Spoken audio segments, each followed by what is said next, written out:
just setting up live stream and we'll be good to go shortly. Just a quick one. I've got to leave the meeting by about 10:15 if it's still going, because I've got to get up to County Hall to sign some stuff. Okay, that's fine, Keith. So you know, if we are still going, if you just confirm when you're leaving the meeting, that'd be brilliant. Thank you. Okay, no problem at all. Thank you. Thank you.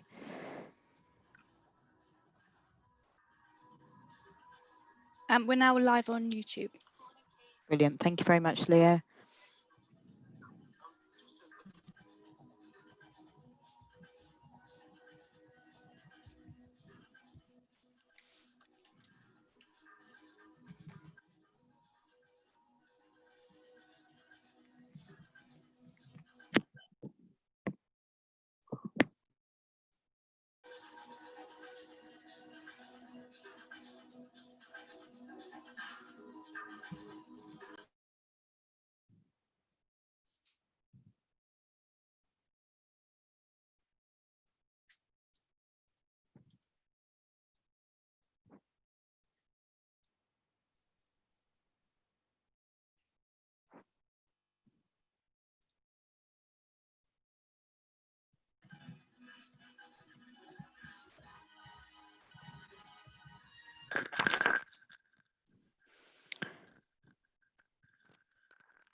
John, 9 a.m. and we have everyone in the meeting from the emergency committee, so we're ready to go when you are.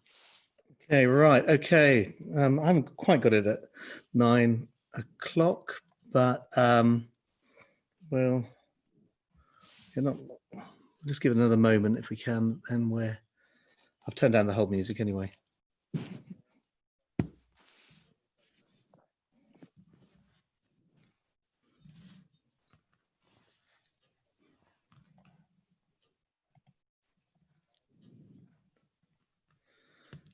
Well, we'll serious damn it there now. Right, welcome everybody to this. Well, for this time at least, this session at least, the final emergency committee before we go back to normal committee type structures and what have you. We've got an agenda before us which we'll cover. I think this meeting will be in two parts. There's the public part of the agenda, and I think then after that there'll be a informal briefing just to talk about how the track and trace systems may work going forward, for which councils are going to be very much in the vanguard. And also I'm going to add an 11th item to the agenda, which is invite Trevor to sort of try and think about lessons learned from the whole point of having an emergency committee. And let's hope it doesn't come to this, but if there is a second wave, what circumstances he may weigh, if considering we may need to go into another session if the virus reveals its head again. Okay, so what I'm going to do now is turn to the agenda. I've got a paper agenda, so we'll hopefully everyone else is doing what they're doing. Okay, so let's take agenda item number 1, apologies for absence. Emma, I don't believe there are. Do we need to take a roll call for the record? Yes, please, John. We have no apologies for absence. And if you could all confirm your attendance for me, Councillor Brown. Yes, present.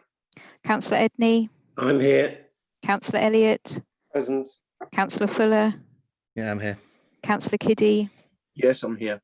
And Councillor Mason-Billig. Yes, I'm here.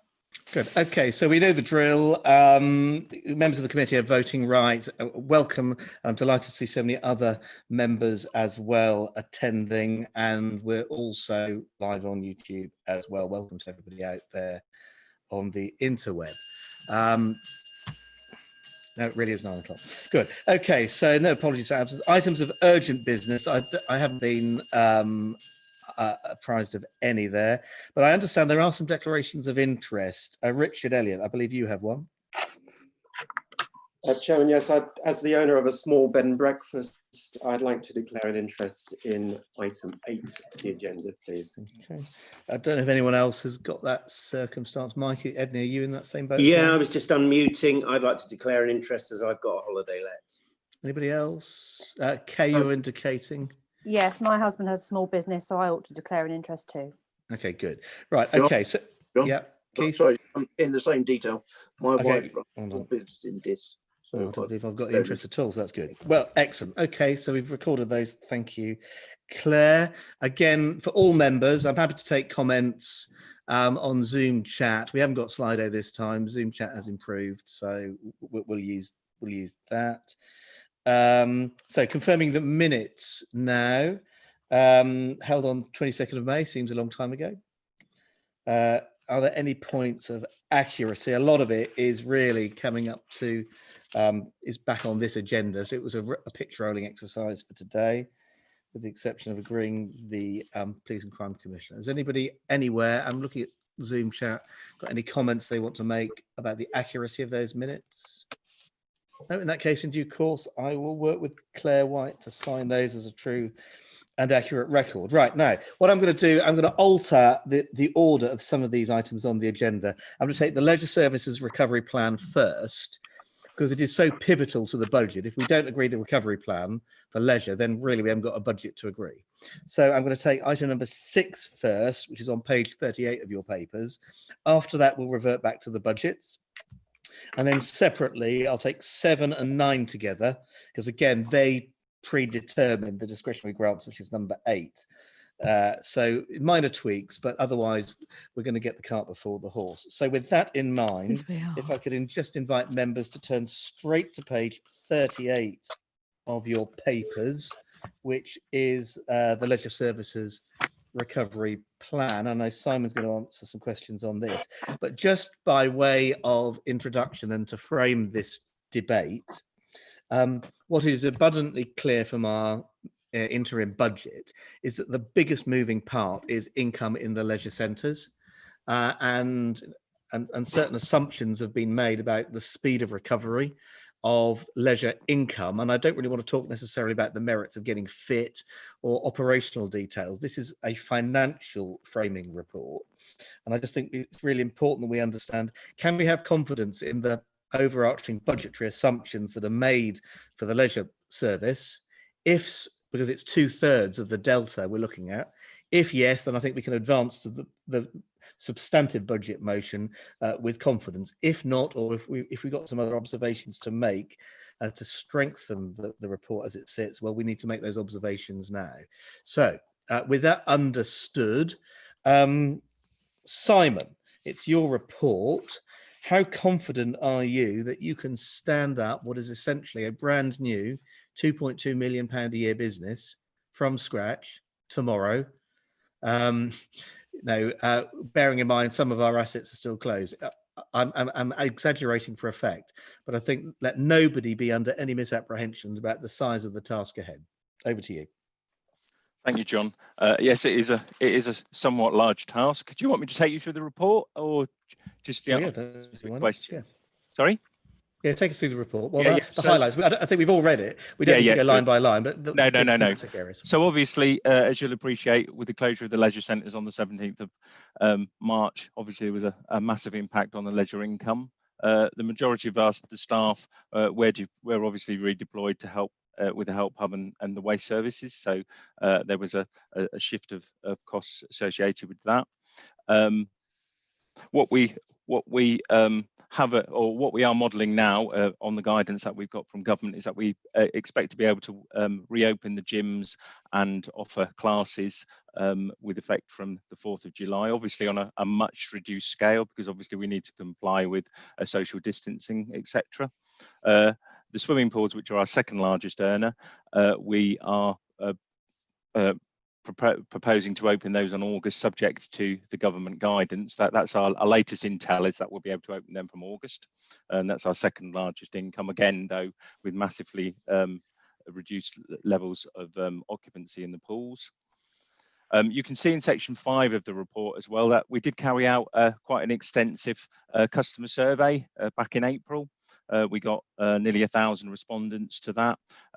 It was the largest response of any of the leisure services across the country. This was a national survey with 65,000 respondents nationally. Our responses to those were roughly in line with the national responses, although interestingly, we had a slightly higher percentage of people who said that they would come back to use the facilities once they were open. It was, ours was around 70. Nationally, it was only around about 62%. So obviously, you could say that our offer to customers is valued and they want to come back and use it. There was obviously, as you'll see from the results, quite a 21% of people were interested in using online classes, and but the biggest issue for customers coming back was the cleanliness of the facilities, etc. We're just about to send out as well another questionnaire for users of the swim school, because again, as I said, the swim school is our second largest earner, so we need to understand you know, what they want to see and what we need to put in place to ensure that they do come back and use the facilities. Moving on to section 7 in the report, you've got the sort of roadmap to recovery, which we're looking at based on the government guidance and industry guidance on that. It's a phased reopening of the facilities, but it will be coupled, and it is being coupled with a comprehensive marketing and promotional campaign. We're sending out lots of information to users, keeping them informed of what we're doing and listening to what they're telling us they want to see within the facilities. Now that we're starting to see the leisure staff being released back from the help hub, when they come back into place, we'll be ringing, physically contacting all of the members that we've got to understand what they want to see, what they want to see in the facilities, and make sure that they want to come back. We're also starting to film walkthrough videos for the facilities, because again, it's important for people to understand that we've put the necessary protection in place, and they can see that and how the facility is going to be laid out moving forward in the short term. We're also looking at the sort of wider community leisure offer, not just concentrating on the facilities. So we're especially trying to link into Operation Beacon and the work that we're trying to do in the town centres, looking at online provision and open air on offer. As of Monday next week, we've got an open air offer, open air boot camp, so people can sign into those and come along to those, and the online offer. So we're offering online classes, they're being streamed. Online yoga. We're looking at other things around like pop-up gyms, because obviously we won't be able to use the full capacity of the gyms. Can we relocate the equipment elsewhere? Activities in the town centres, open air classes, keep fit activities for and programs for the over 55s, etc. Section 8 does include the financial, what we've modelled on the financial income over that period, and you'll see there's an attached spreadsheet that models the income moving in and the anticipated, and these are only the anticipated. They could and the very conservative figures. We expect 15% usage, say for the first 2 months, ramping up to 30% and then ramping up over the period. But then coupling that back to the fact that the survey said that 70% of users would come back to use the facilities. I think these are quite conservative figures, but accepting that obviously gym capacity, for example, gym capacity at DIS, currently we have a capacity of 20. The maximum capacity, certainly with the restrictions around social distancing, would only be 4, so that's only like 20% of the existing capacity. So you'll see in the report it suggests that with regard to this, because this is so dependent upon the use of the swimming pool to bring in finances, it would actually be more cost effective not to open this to start with until we can reopen the swimming pool, which again, as I said earlier, we're not anticipating being able to open until August. I think I've probably covered the majority of the main things that I wish to cover. Obviously again in section 10 there's sorry, not section 10, section 12, there's some breakdowns of the anticipated income that we expect to get from various facilities, and again the spreadsheet doesn't model really models the existing offers that we have around the classes and gyms and swim school. It doesn't model in additional income that we may be able to bring in via online classes and some of the open air classes. So that would be additional income that isn't modelled into the spreadsheet. So I think that's probably the main areas I wish to cover. You've got obviously the recommendations and summary at the end of the report. Okay, well that's very good indeed, and it's reassuring. What I would say though, Simon, is that I think that there could be a massive turn up on the 4th of July, if indeed the 4th of July is the start date, and of course government's still to determine us. But what you've spoken to us a lot is about casual type stuff. And yet, I don't know, Rodney may tell us, I think the proportion of our leisure centre income that comes from subscriptions and direct debits is by far the largest proportion. And that's not to say that those casual things going out in the community is a bad thing. It's absolutely an essential part of the offer. But I think we all need to understand a little bit more about what is the offer to our direct debit customers, our loyal customers, the customers we want to support, recognizing that many of them may be paying mainly for swimming, and the swimming pools, I think, are going to be certainly constrained for a period. I'm also minded that, you know, a whole new cohort of people may be interested in fitness for the first time. Those people who've been sat at home and then bought a bike and went in the country lanes, perhaps because they had more time.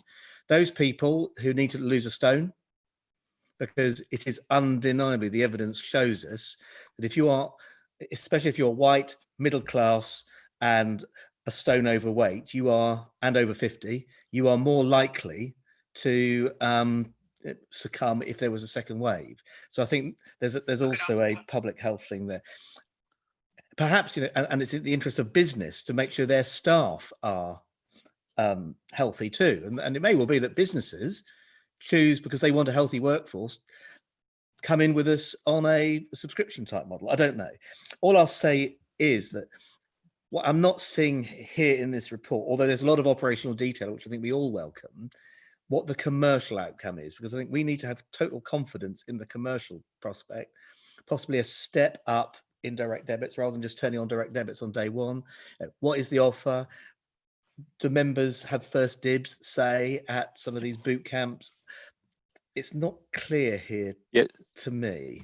Right. So there is a big concentration. I mean, there's a concentration on two parts. 60% of the income comes from existing members. So the concentration is certainly to get those members back in, because that's our biggest income earner. As I said, we'll be contacting all of them. The first use of gyms and classes is clearly, it's bookable. So it's bookable directly, and all of that information is going out to existing members. So I wouldn't say they necessarily get first choice, but obviously they get they're linked in first of all, so they're able to book their classes. So they get guaranteed sessions. So they're a bookable 50-minute sessions. So they'll know that they've got their guaranteed 50-minute session, either in the gym or in the classes as well. We're also then, as I said, trying to do a marketing, or we'll be doing a marketing campaign about those additional people who clearly haven't used the gyms in the past. But there's a compromise between, obviously, our maximum capacity that we have and the number of and how effectively we market that to people that we haven't been bringing in to date. So these other activities, effectively taking some of the activities out from the leisure centres, are particularly aimed at trying to get into the people who are haven't been using the centres up till now. There is a reference in the report to try to, certainly in the market towns, to making contact with some of the key businesses, because you're right, we should, moving forward, look to have an offer, for a commercial offer, so that businesses can sign up to maybe at a reduced rate, so they buy block bookings and those sorts of things. So we will explore those sorts of things, but we are limited within the facilities with our capacity, so we will look to take activity elsewhere. We will exploit Ketts Park, that is an underutilised resource at the moment.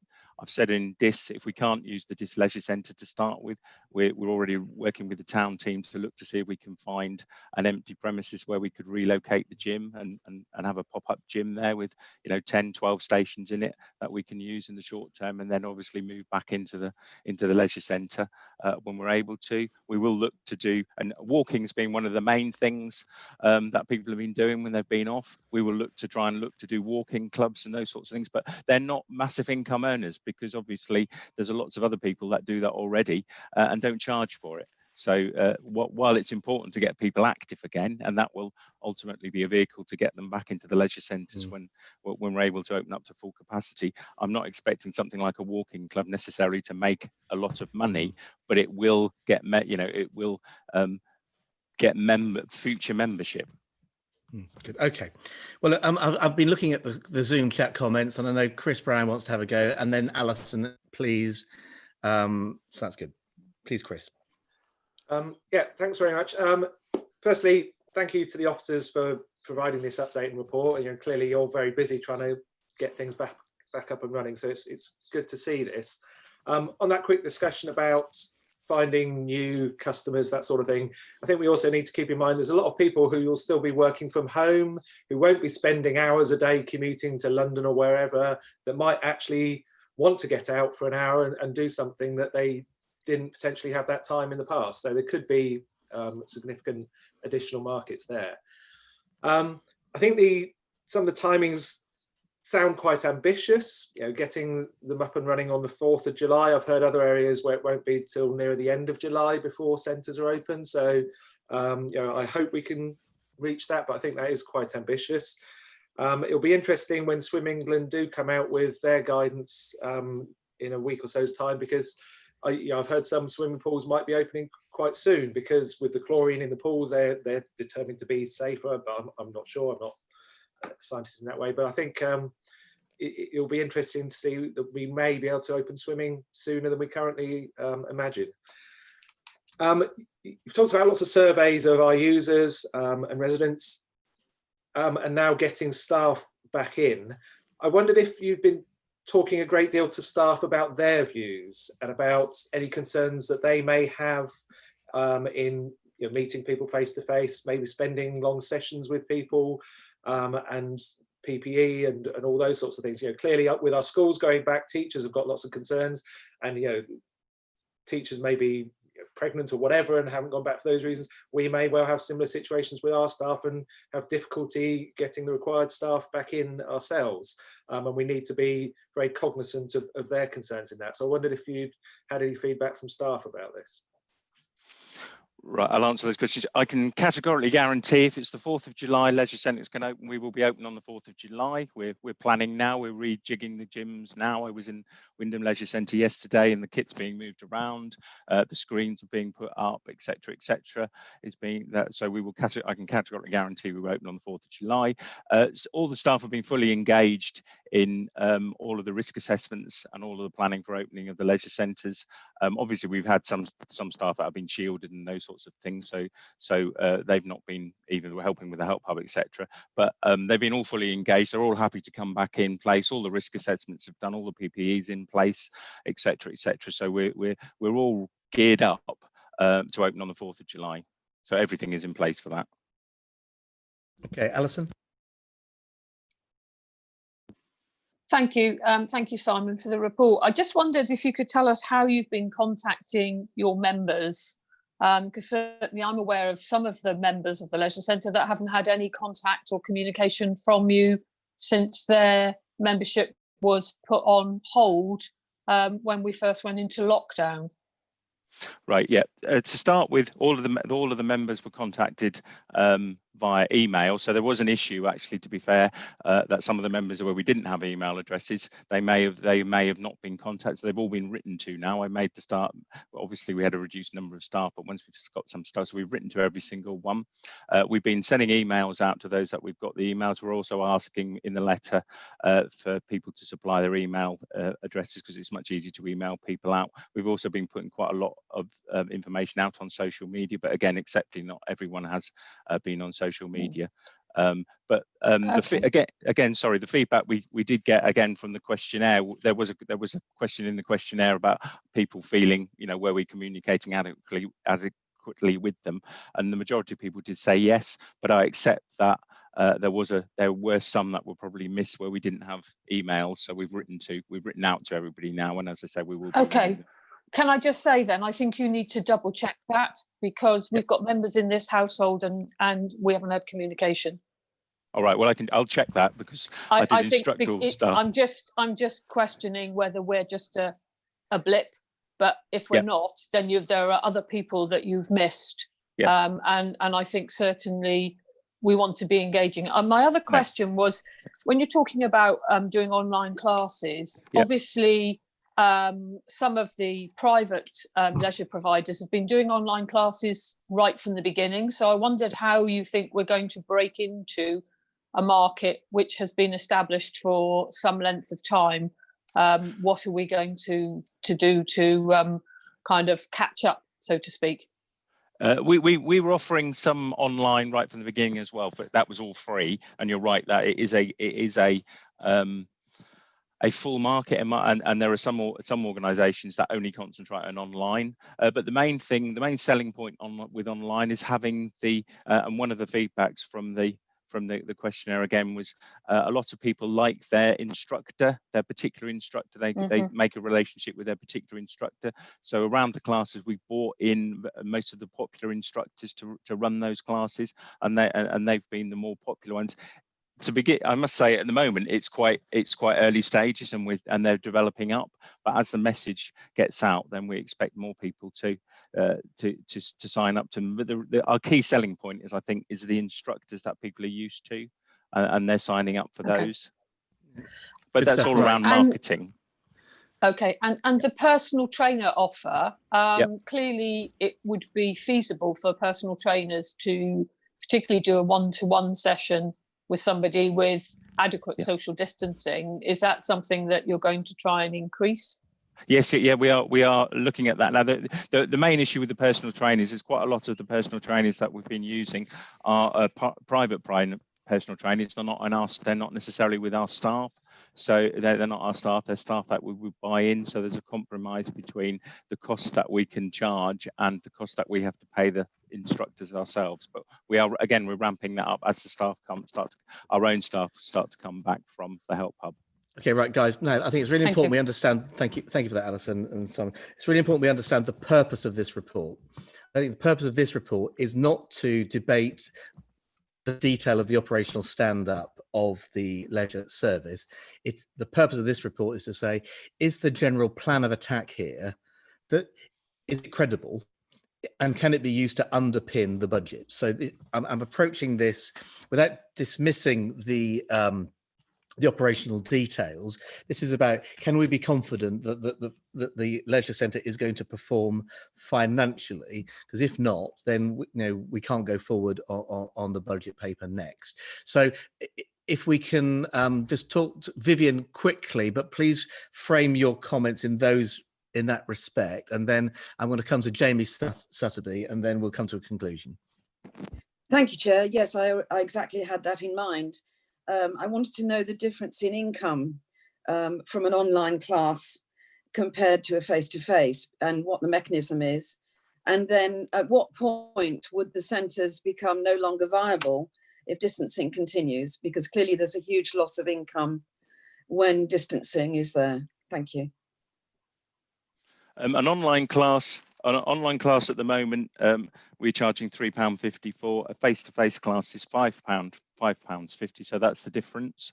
The point at which the leisure centres become unviable is clearly, I mean, you can see at the end of on the spreadsheet there, the income, as we're anticipating at the moment, with 100% returning in March, brings in just over 1.07 million against a £3.3 million income. So looking to Rodney and the accountants, effectively, it's the level of subsidy that the council is prepared to put in, I assume. But if we are bringing in less than the 100% income, then effectively they're not viable. Right, thank you. Because they cost the council. Thank you. So what I'm hearing here is there's a lot of opportunities. I think I would certainly like to make a little bit more of the offer to business to help their staff get fit. I think there's potentially a whole new customer base in losing weight, and there's something there. I fully understand that if people can't come to us, then we may have to go to them, and we may have to invest in, I don't know, like a van or a trailer with spinning bikes that we take into a village hall. There might be opportunities to connect some of these machines electronically. So Brooke can have a row off against Mulbarton. We have a league. I don't know, all sorts of crazy ideas there. But I think what I've taken from this is there's almost a complete Lego box of ideas here. And we have to distill those ideas into an offer, into a product. And without criticizing anybody, because we're not at that stage yet, we need to have a phased back to fitness offer clearly, I think we need to give preference to people who are long-term subscribers, but recognising that there are casual users as well.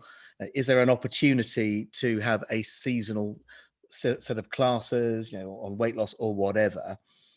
And clearly we've got to do something on the comms. Where I'm coming from is I think the numbers you've got here, Simon, are credible, but what isn't credible at the moment is I don't think we've got enough marketing and product support here.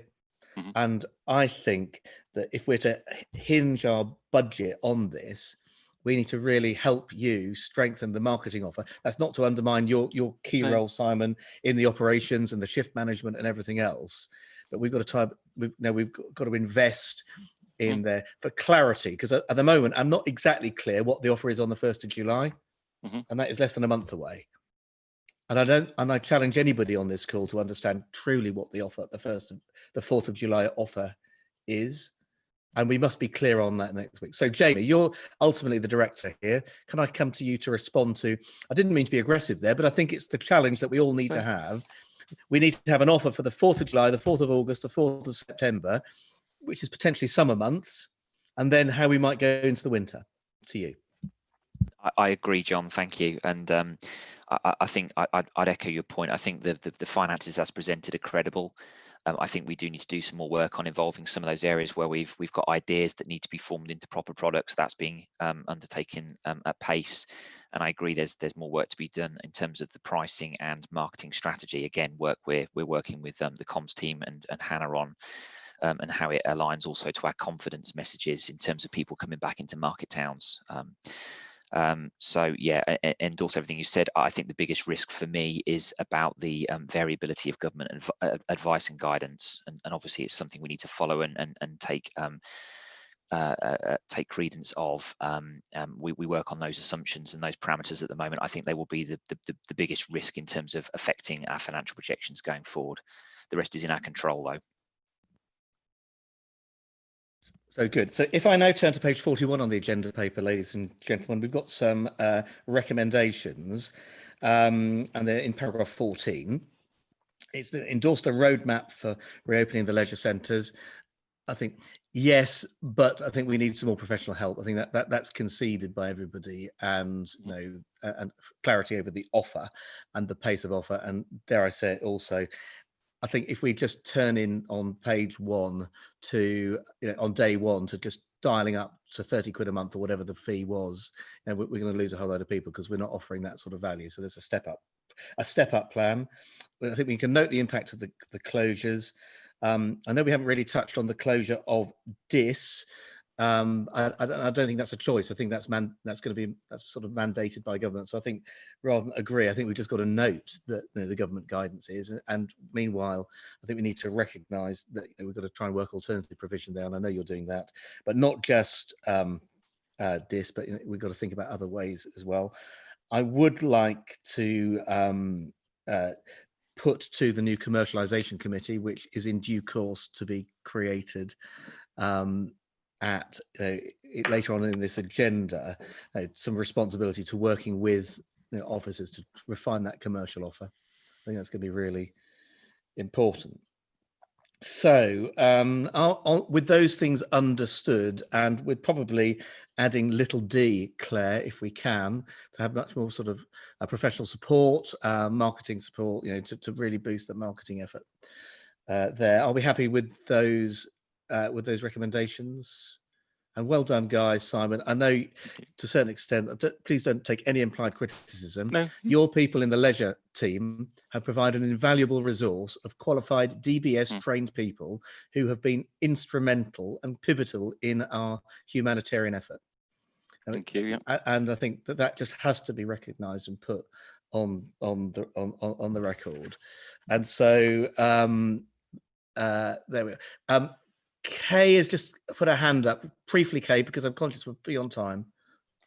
Thank you, John. Just to really to reinforce what you were just saying about the commercialisation of our leisure centres, they've always been something that we thought were very important to this council, which is why we've invested so heavily in them. And Councillor Clifford Jackson has highlighted that we are facing possibility of them not being viable in the future. So if it helps our officers, and we don't have the expertise within our current staff to look at the marketing, because if we are going to be up against the Bannatynes of this world, then we need to get off the starting blocks really fast. So perhaps if we don't have that expertise in-house, we could perhaps look at a consultant of some sort and bring them in earlier, just to make sure that we're heading in the right direction. The last thing we want is our leisure offer to fail and us to have to rethink what we do in the future. Yeah, we over the years, we have sunk over £10 million into the leisure offer. Actually, that's probably an underestimate, because we've also got £1 million invested in Wyndham with that all-weather pitch, and the same in Long Stratton. And we had plans at Framlingham as well. So I think now is not, we're in this, we've made our bed, we've got a line. Let's use it as an opportunity to get South Norfolk fit. And I think that is a really good thing. So thank you for that. We're going to move on now, if I may, to page 11, agenda item 5. So we're stepping back in the agenda. And I think I'm going to go straight into page 12, where it lists the £3.2 million income shortfall, of which 2.2, so that's 2/3 of it, is in that leisure thing. That's why I think we laboured the point on the previous item. I mean, Rodney's laid out, upon our instruction, an interim budget. And I think what I've taken from this is we're a financially strong council. Over the years, we've built up rainy day reserves. And if this isn't the rainy day, I don't know what is. And certainly for the remainder of this year, stepping down our service levels at a time when our residents and businesses and shopkeepers need us the most would be entirely the wrong thing to do. And what I take from this is that we are well financially able to ensure that all the efforts in the economy, the help hub, and all the other work we do is absolutely on target. There are no cuts. I think that's the first point for this year, and Rodney's laid it all out there. There are some risks, and those risks are ones that every single member is going to have to weigh over the coming months as we think about next year's budget. And there are some material uncertainties. Is new homes bonus going to happen? What is the housing market going to do? Is there going to be a second wave? We can only make assumptions here. And I think one of the reasons of stepping down the emergency committee at the end of this meeting is so that we can get back to normal, and then every member can fully participate in the financial planning of the authority. So I think when we met 2 weeks ago, it wasn't clear. I think the situation as it's now ground out is slightly better than we might have thought 2 weeks ago. So we have got a little bit of tuck. The government has given us an extra breathing space with some money. And yesterday, the local government finance minister indicated on a public call to all council leaders across the country that there would be another round of funding to council. So again, there's a little bit up our sleeve. That said, I do think now it's worth going through the paper just to agree the main assumptions, so we're all bound into those. But I think in process terms, this emergency committee is going to make a recommendation to full council, and every member of the council will have an opportunity to agree with or disagree with this budget proposal to take in effect from the 1st of July. This is not a small group of people just sort of laying down the law. I think it'll be our recommendation as emergency committee to you. And finally, before we go into Rodney, I did ask you, Rodney, last night, a lot of desperately bad assumptions have been made elsewhere in the country, particularly about council tax collection rates. Are you able to, as you start the report, tell us how is council tax collection and business rates collection standing up? Not least for our own purposes, but of course, if we don't collect the council tax, then our colleagues in the county council and the police authority also have a bit of difficulty. So if you can kick off with, have we got any figures on that? And then let's step through the report. Right. Thank you, Chair. So just to start on the cash collection for council tax, I'd say so far this year, we've collected about 19.5% of the amount that was due. And that's very much in line with what we've collected in previous years. It's about 0.2% down on previous years, but actually it is very much close to what we've been achieving in previous years. With regard so really, we're within a that of the 3-year average. Indeed we are. Good. But with business rates, we are about 3% down on previous years. So we collected about 15.5% of the business rates that was due. However, some of that will be because we've agreed to defer people's payments. So actually we've been taking a reasonable stance with businesses when they're saying they are struggling. We've been saying, okay, we accept your pressures, and actually we agree to defer, and we will be aiming to collect that and bring that back on track later in the year. But that one is going to be slightly more challenging. But again, it is still a significant proportion of the amount of money due that we have collected. At the moment, that's not hurting us in our own bank balance because the government has suspended our requirement to in turn pass our business rates back to them in the centre. So we're in cash. In cash terms, yes, we are sort of being covered for that shortfall at the moment. And then if we move now on to the actual formal report that you've got in front of you, I will just sort of say a few things on some of the sections. But it's worth saying, as John has mentioned, that actually this is all about taking the opportunity to look at our budgets for this year and to rebase them to make them valid in the light of the COVID pandemic. So very much this is the opportunity to make sure our budgets are correct for the remainder of the year. There are obviously some assumptions in this report, and these will change over time, but I think this is a good basis for going forward. So section 2 has been mentioned, is about the impact on the income budgets. I won't dwell on this has already been covered in the previous report. So this is saying we need to reduce our income budgets by £3.2 million this year. Section 3 of the report is very much about our expenditure pressures. So we're very much saying we need to increase our budgets for our general expend on COVID-19 costs and our housing costs. So we're suggesting we need to increase these budgets by £250,000 each. Paragraph 3.4 is all about our work to get the towns re-established and opened again. And this is where the emergency committee at its last meeting has already agreed £100,000 to support this work. Since then, we have had a government announcement about additional money being available from the European Regional Development Fund to help support some of this work. So we will be receiving, or be able to claim £125,000 for this work, provided we make sure we qualify with their criteria, including making sure we acknowledge their contribution on any publicity relating to this. Other area of pressure in the budgets is for council tax support, with people being sort of potentially laid off, particularly as furlough unwinds. We're suggesting we need to be increasing our allowance for the cost of council tax support by £256,000 for this year. So again, we have got some additional spending pressures coming through in this report. Section 4 of the report is very much about the impact on Big Sky, our wholly owned development company. At the moment, they are reporting that they are still able to progress with the schemes. There obviously are some risks with house prices. We're not certain what will happen in them in the future, but at the moment, the message coming back from our company is that they are still progressing in line with their plans.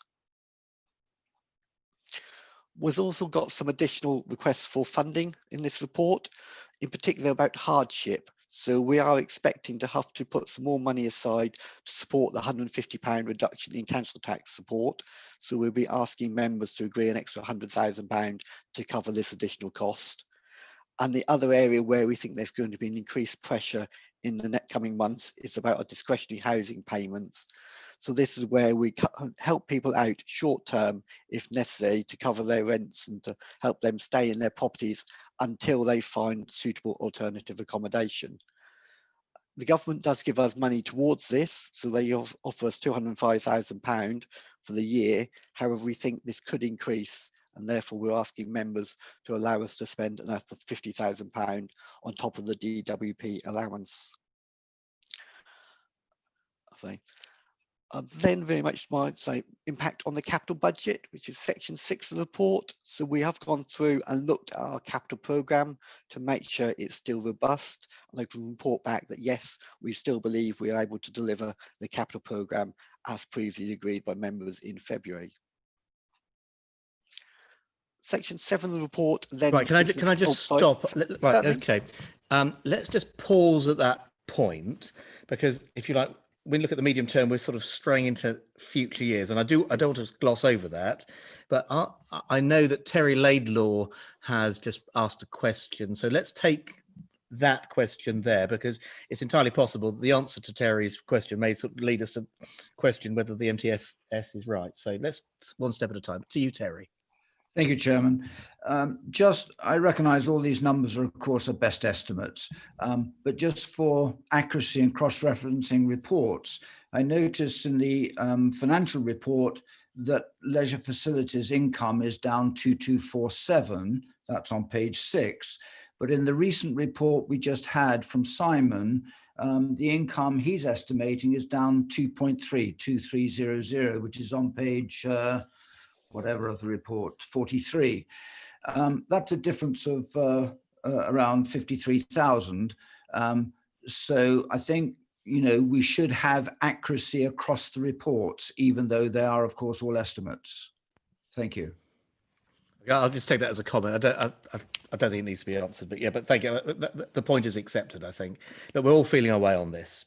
Okay, are there any other points about our current thing for this year?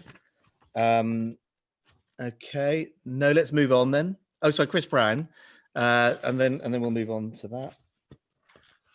Yeah, just a couple of points up to this point.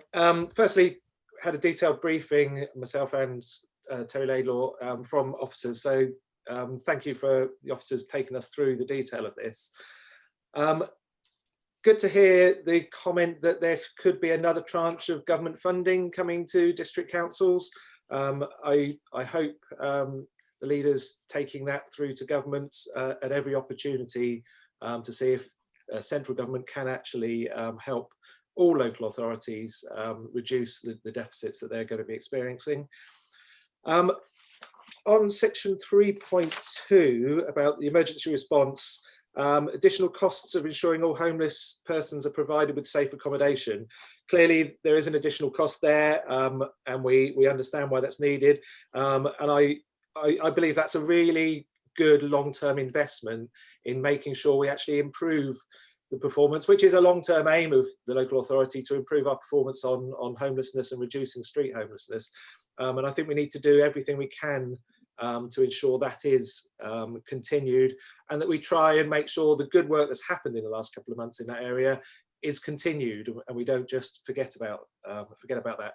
And we also need to acknowledge that there could be greater risks going into the autumn of additional people who may fall into that category of potentially homeless, given potential for more redundancies and other issues coming through. On the capital spending that was just mentioned, yes, clearly the capital programme is going to continue forward, but we need to be clear that for every part of the significant part of that capital expenditure, there will need to be a business case, and those business cases to be approved, and that approval may be a little bit more difficult with reduced reserves and other impacts on income, but as long as those come through, we can take into account the full round of the council's financing before approving those, then that's fine. So I'll leave that there for now. Yeah, I'll take those as comments, and thank you for those. I'm going to take Alison and then Vivian, and then I'm going to draw a line on this, and we're going to carry on with the rest of the report, and then questions at the end. So Alison first. Thank you, Chairman. I just wanted to take this opportunity to acknowledge the huge amount of work that's gone on behind the scenes within the finance team. So a big thank you to Rodney and Debbie and all of the team that work with them. Because this is an ever-changing landscape, and as you said earlier, we get announcements the day before we have a formal meeting when papers are already published that changes the landscape or gives us more information. So, you know, I think we value the fast foot changes that our team have had to make. So I just wanted to acknowledge that and say that publicly, because I think we forget all too often that a huge amount of work goes on behind the scenes to bring these papers to fruition. But I think we've got a budget that's based on best assumptions, which is all we can do at this moment in time. But equally, we want to communicate the message to all our staff that we can't take our eyes off generating income, and we must reduce expenditure at every possible opportunity where it is feasible to do so without reducing the quality of service that we provide to our public. So I would just like to finish with those comments. Thank you. Yeah, thank you. That was a question from Vivian. Thank you, Chair. Yes, I just want to support both your comments and Chris's comments earlier, that this is also a time of opportunity. And I'm particularly looking at 3.2, that in addition to what Chris has said, all the things that we've had to do as an emergency can also be seen as investments going forward. So what we've learnt about improving communications and the businesses that we didn't know before, the IT improvements and using this way of working, and also, you know, how we've looked after our waste services so that they have been so wonderful and reliable. I think, you know, there's a lot of good to be gained from this, and it would be great if we see it as a future way of going forward. Thank you. Okay, thank you for that. So we're halfway through the report. I make no apologies for pausing at that moment, because I think up until now we've been thinking, what about for the rest of the year? It's as insofar as we can, business as usual. Yes, we are going to have to invest much more to support, you know, the humanitarian effort and the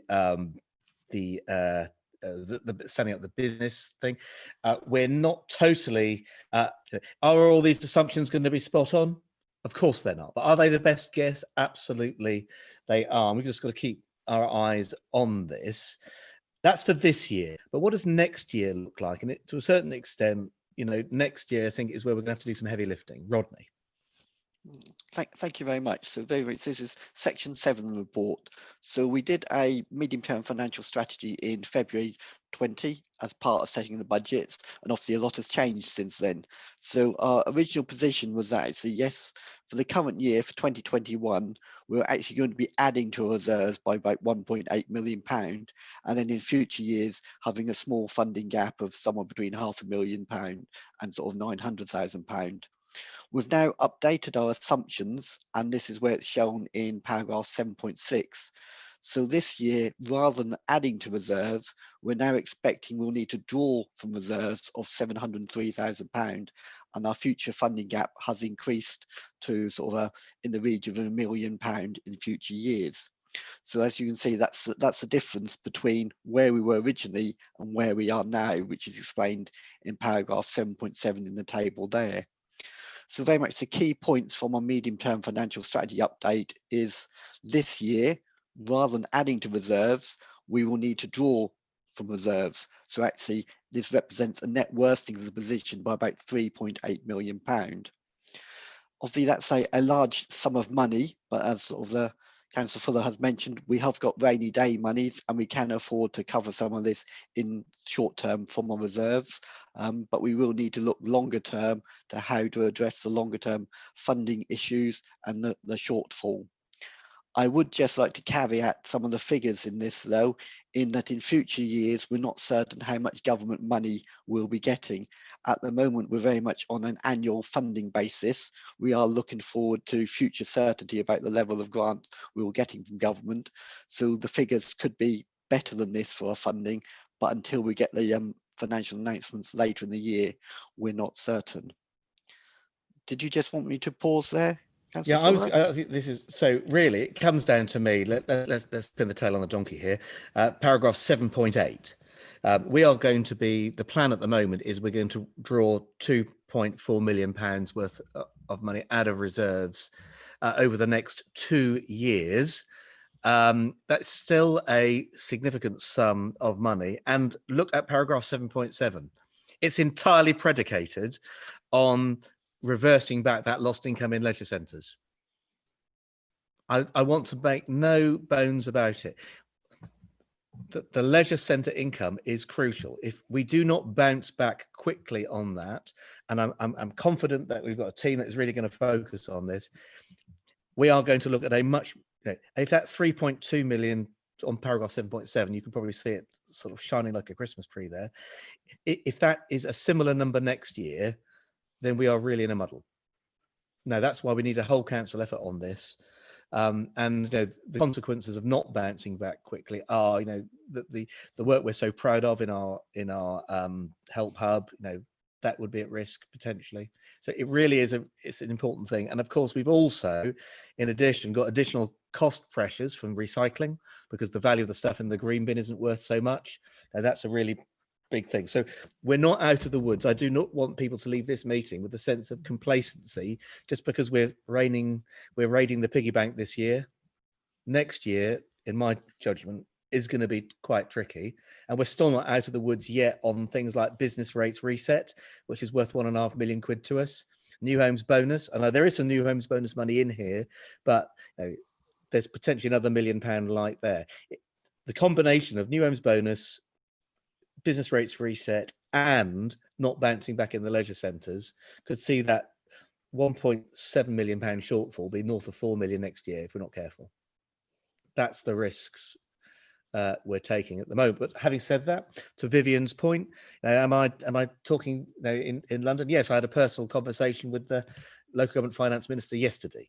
So he's very much apprised of the situation, and I know that they're absolutely in listening mode. But paragraph 7.8 is the real one that all of us as members responsible for the fiduciary performance of the council needs to be really focused on. And that leads us nicely, I think, Rodney, into decisions which I think we're all going to have to collectively make to remake the offer and leave no stone unturned in the next few months as we consider next year's budget. That tees us nicely into paragraph 8. Okay. Thank you very much. So section 8 is all about the action that's been taken this year to actually mitigate the impacts with the staff being redeployed. I do think I need to stress that actually working as a one-team approach has actually allowed us to work with our neighbour at Borden to actually work together to make sure our staff can work across the two authorities to actually provide the help where needed. Very much so, it's section 9 and section 10, which are looking at savings. So there are some opportunities to make some budgetary savings in the current year.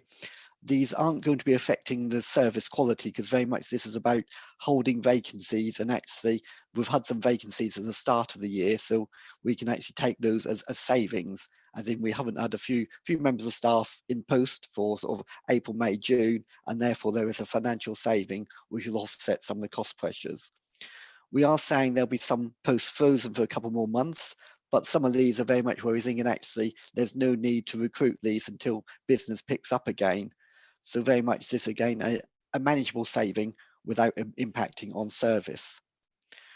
We obviously have considered whether it would be useful to furlough any of our staff, but very much we have been using our staff to actually make sure we've got the support in the help hub.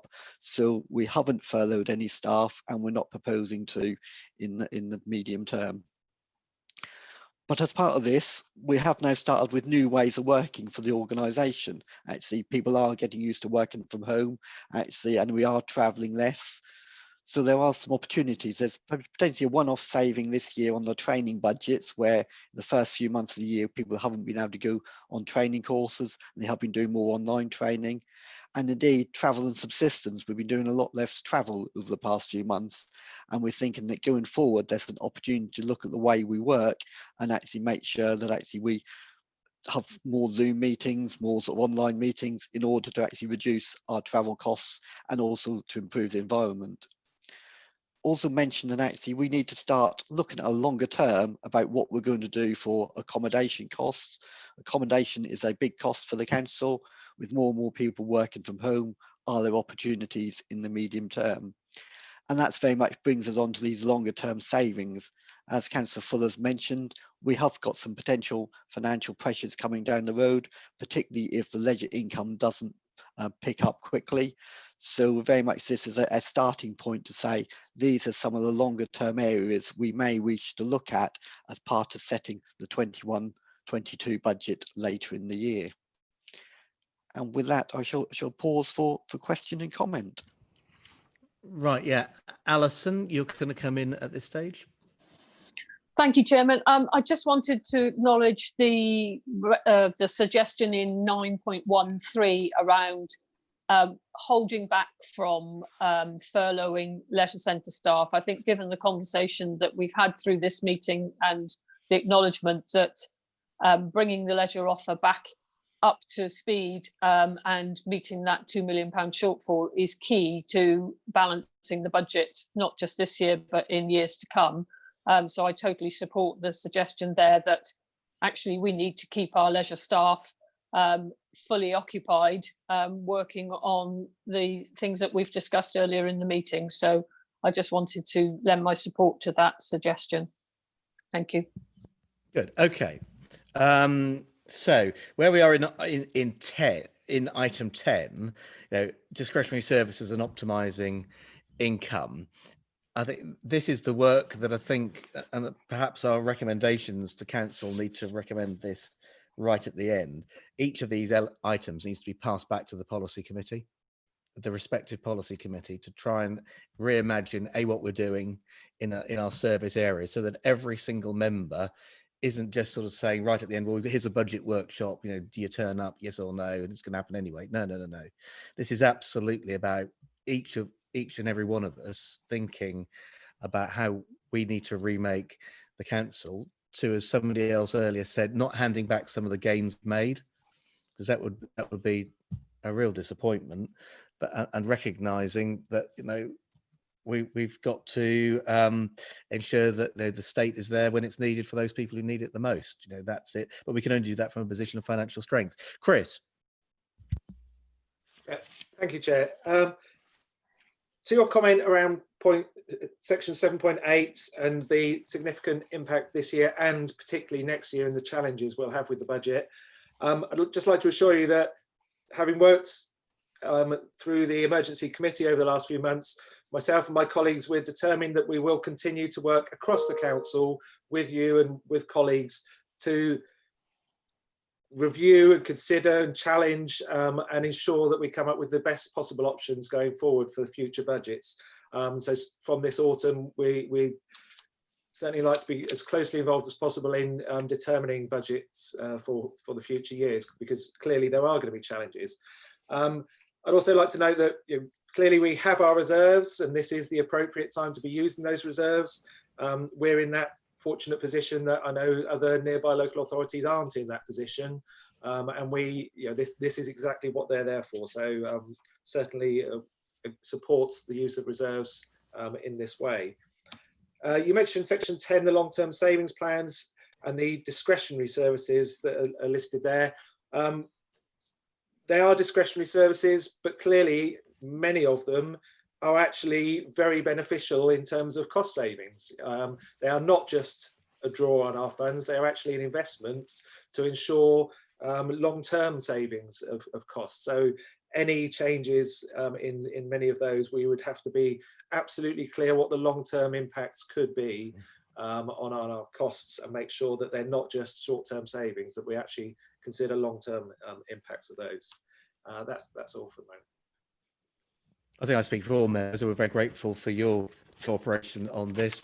Now is not the time to play politics. There's a time for us all to pull together and make sure that our council is there serving businesses and residents. So I'm grateful for you on that. But let's not pull our punches. There are going to be some tricky things to be discussed over the next few months, and we all need to be in this together. Right, I'm Keith Kiddy, and then I think Barry Duffin's just indicated. Thank you, Chairman.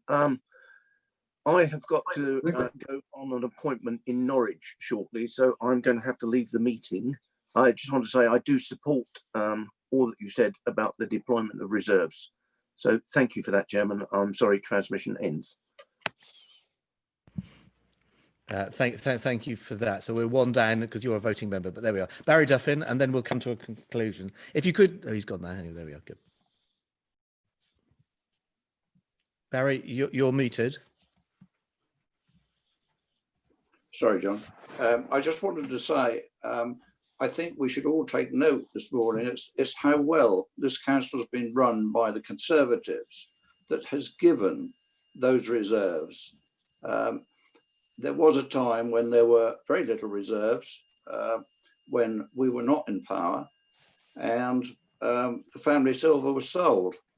So it's really, really a credit to us all as Conservatives that we have the reserves there and we're able to use them at this time.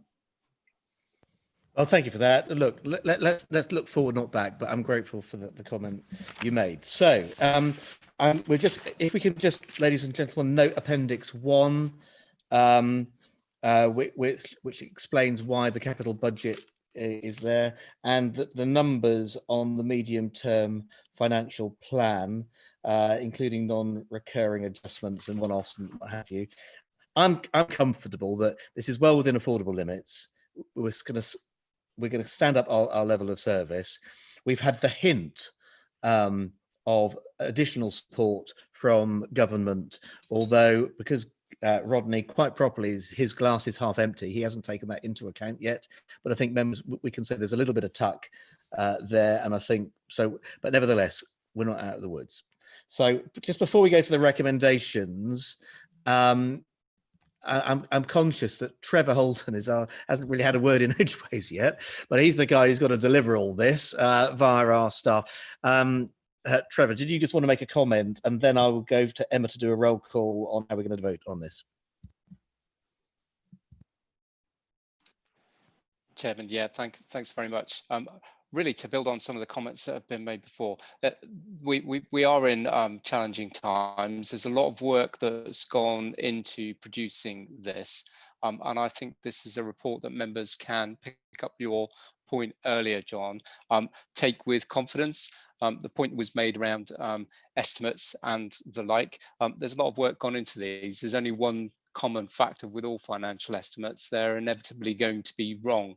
But this is giving you a sound base to move forward on and offers a clear foundation on which to work. So your endorsement of this to council would be really, really useful in terms of moving us forward and moving this recommendation to council for the opportunity for all councillors to consider is an appropriate step down of the emergency committee, which I think you want me to, I'll pick up later if that's okay. But in terms of this report, would welcome your endorsement of it and thank the finance staff and indeed all of the staff who have drawn this together in a fairly short order and robust way. Okay, well, I think we're all done and dusted. I've looked. Oh, Yvonne. Oh, quickly, Yvonne. Yeah, that'd be great.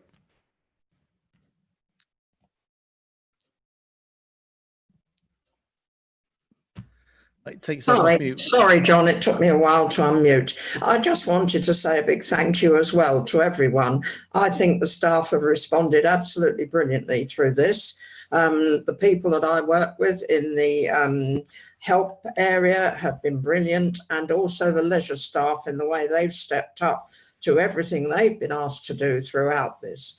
And I fully appreciate that the budget is as it is. I think Rodney's done a great job there. It's the best finger in the air that one can do. And I wish everybody luck with it all in the future.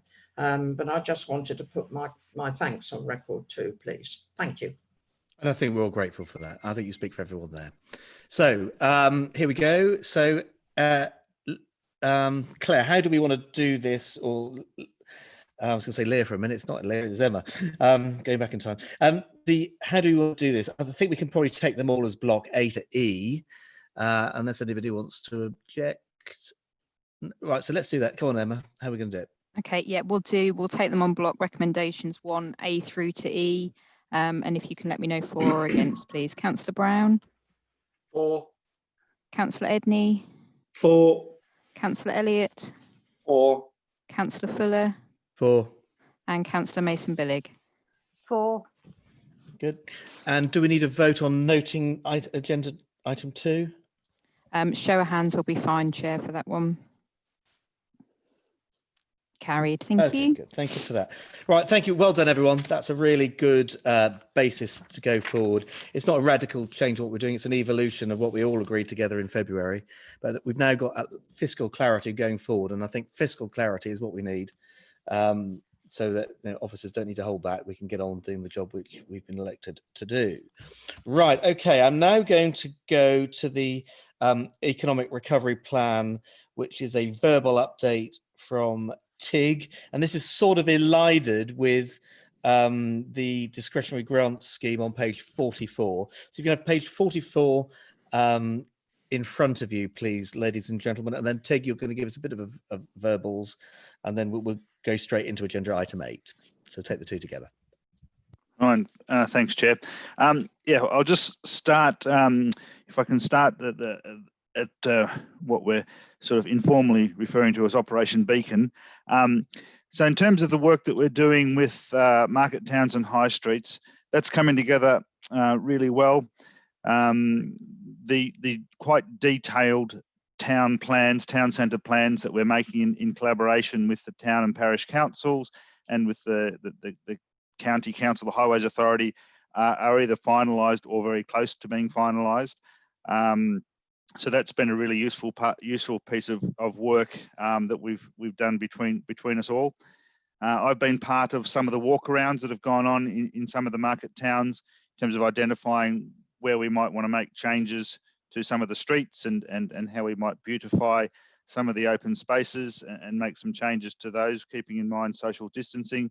And again, that's been on for the most part a very positive experience. We've had a few issues, as you'd expect, making changes of some scale in some of the town centres has caused some temporary angst, but I think by and large we're over that now. So that's been really useful, and I would thank the various councillors that have been involved in that as well. The procurement is quite large. And I've got Martin Wilby here. Can we just give some full thanks to Martin Wilby, whose colleagues at the County Council in Highways are going to be instrumental in getting our aspirations for our market towns going. And Martin, did you just want to explain how your team is working so positively with us? Yes, happy to, John. Yeah, our Highways team are pleased to work with South Norfolk and especially the local town councils, especially in Diss, Houston and Windham. And as Tig says, just about all the plans are finalised. The TROs are going in today. They have to be in for 7 days, so we'll be all ready up and running on June the 15th. And it's been good piece of work working together. Yeah, good team effort, and well done, Tig, and all the guys. They're working with parishes and everything else. It's really good. So, Tig, having just got that reassurance from our county colleagues, because this is a team effort, do you want to carry on? Sure, thank you. Yeah, so there's quite a large procurement program that's been undertaken. I think the ambition was set at the beginning of this piece of work that we didn't want town centres to look like construction zones, and so again, working with colleagues at the County Council. We know we've now procured things like planter boxes where we can use them as sort of as tools to divert traffic and pedestrians, etc., rather than orange barriers where we can. So all that's very much part of the planning process, and that procurement is underway. In fact, we've got various bits and pieces stored at council buildings and other places ready to be deployed next week. You'll be pleased to know that we've ordered a very large number of foot-operated hand sanitising stations and many litres of sanitizer to go into those, and they'll be installed in the towns and in other places that we've identified as of next week as well. Installed and securely bolted. Bolted to the footpaths, exactly, or bolted to walls where that can be done. Absolutely. We've already got a physical presence in the towns, so the people that we sort of refer informally to as our street marshals, although that's not the term we're really wanting to use. Sometimes they're being called our confidence team based on the sort of the branding that we're using for this initiative. Those street marshals have been, in some cases, on the street since Monday of this week, in their t-shirts and talking to shoppers, to community members, to business owners. And filling them in on exactly what is being planned and how we can work with them and getting their feedback. And again, that's been a very positive experience. I think people have really appreciated having that presence in the town. And so again, thanks to colleagues, because they're by and large not people from my team. They've more often than not, they're people from Simon and Jamie's team from the Leisure Centre who have been fulfilling that role. So thanks very much to them. So we're in very good shape now. There'll be a lot of work in terms of implementation going on next week for the 3 market towns, and very soon after that we'll be then turning our attention. We've done some early work and some early thinking in some of the other centres like Longstratton and Loddon, etc. But that work will start in earnest once we have everything in place in the 3 market towns ready for the 15th. So that's that piece of the initiative. The other key part of it is providing support to all businesses. Right, tell you what, Tig, if we may, Sure. I think there are some questions that have appeared there. So, but you're absolutely right. The work we're doing in our market towns is very much just the first phase of a comprehensive set of actions to stand up the economy. It's going to be clearly the most visible. And we set you the task of being at the start line initially on the 1st of June. It was a good job the Prime Minister delayed it by a fortnight. That's given us much more time to prepare and procure. We will be at the start line, clean, safe and secure in our principal market towns on Monday the 15th. I think that's a fabulous achievement, and I think we all are grateful, not just to the team that you've led, Tig, but all the other branches, including street cleansing, because that's going to be an essential part of the situation too. I'm going to come to Lisa Neal first, then Chris, and Trevor, you want to come in as well, and then we'll move on, if I may, directly to the discretionary grant scheme. Thank you, Chairman. Mine was a comment. As you have just stated, it was a very tight timeline for this, for Tig and the team to get done. Obviously, it has been extended to make it a little bit easier, but I just really wanted it to be noted. My thanks to Tig and all the team with the work that they have done, the initiatives they have taken on from what we have asked them to do, and how the whole council is obviously supporting with this project as well. So if that could just be noted, please, Chairman. Yeah, thank you. Chris, comments and questions, and then Trevor. Yeah, thanks for the update, Tig. Yeah, I mean, the updates you've been giving us, clearly there's a lot of work been going on, a lot of communications going on. Glad to hear that you've been working closely with the town councils. Yeah, that's really important, and with the local businesses there.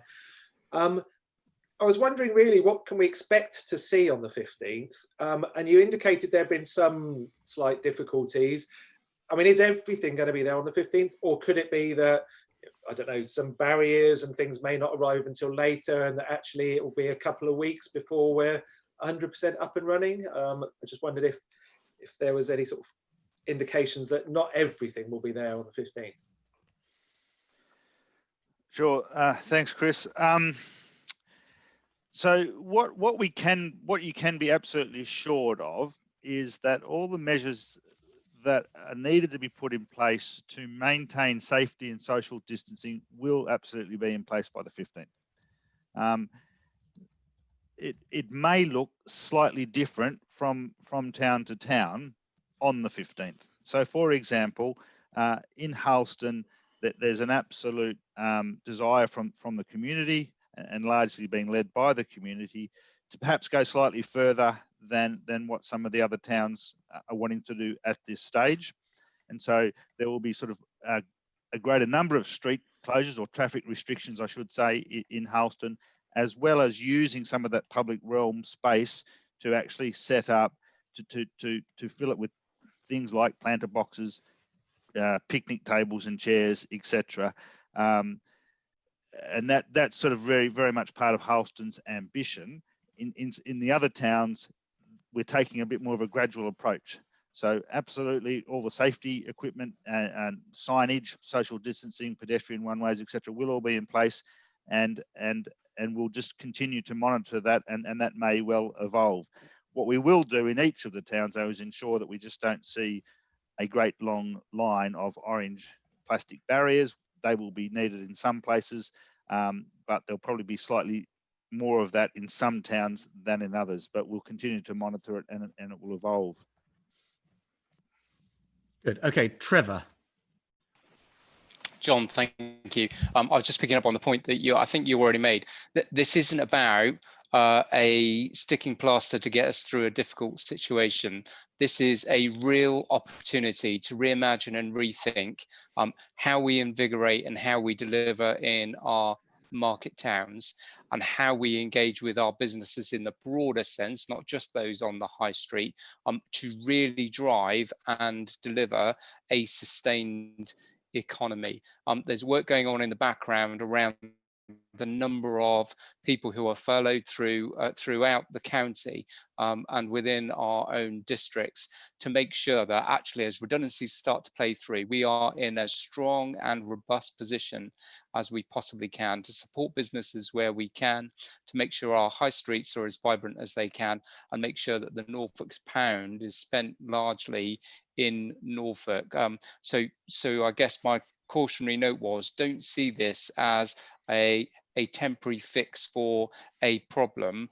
We need to see this, as John, you've said previously, a whole council. It's about reimagining and reinvigorating our market towns and doubling our effort for engagement with businesses that aren't on the high street, to make sure our economy continues to be strong and robust through what are going to be stormy seas as the furlough scheme starts to tail back and redundancies start to emerge.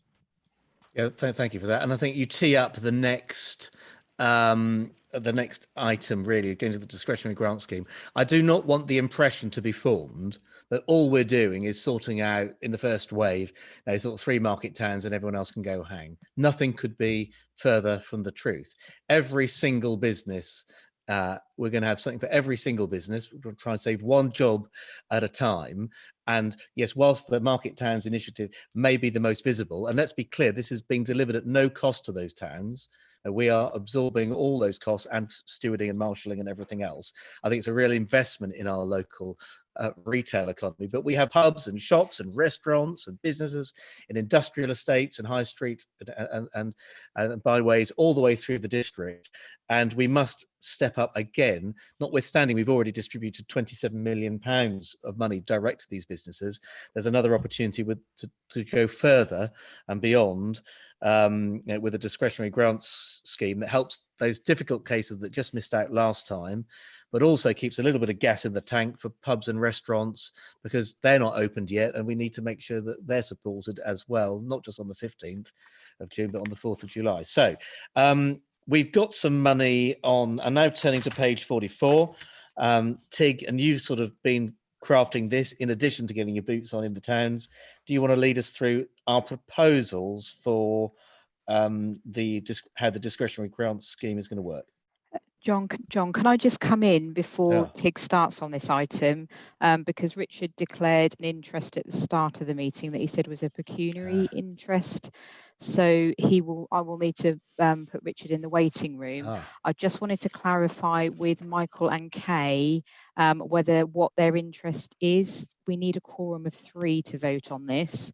So I just need to confirm with both of those what their declaration is, please. Mine for the last time was a pecuniary interest. I don't know. I don't think we're double dipping, but it is pecuniary. So I think I'm going to have to dip out of this as well. Okay, Kay. Yeah, I think unfortunately that's going to apply to me as well, because it's my husband's business, and therefore as my spouse it will be pecuniary as well. Okay, so we would then be down to 2 members that can vote on this item, and when they're not quorate. And I think even Keith Kiddie would possibly be pecuniary as well, because by dint of his wife's business. Correct. Monkey. Yeah. Right. So monitoring officer or chief executive, what do we want to do?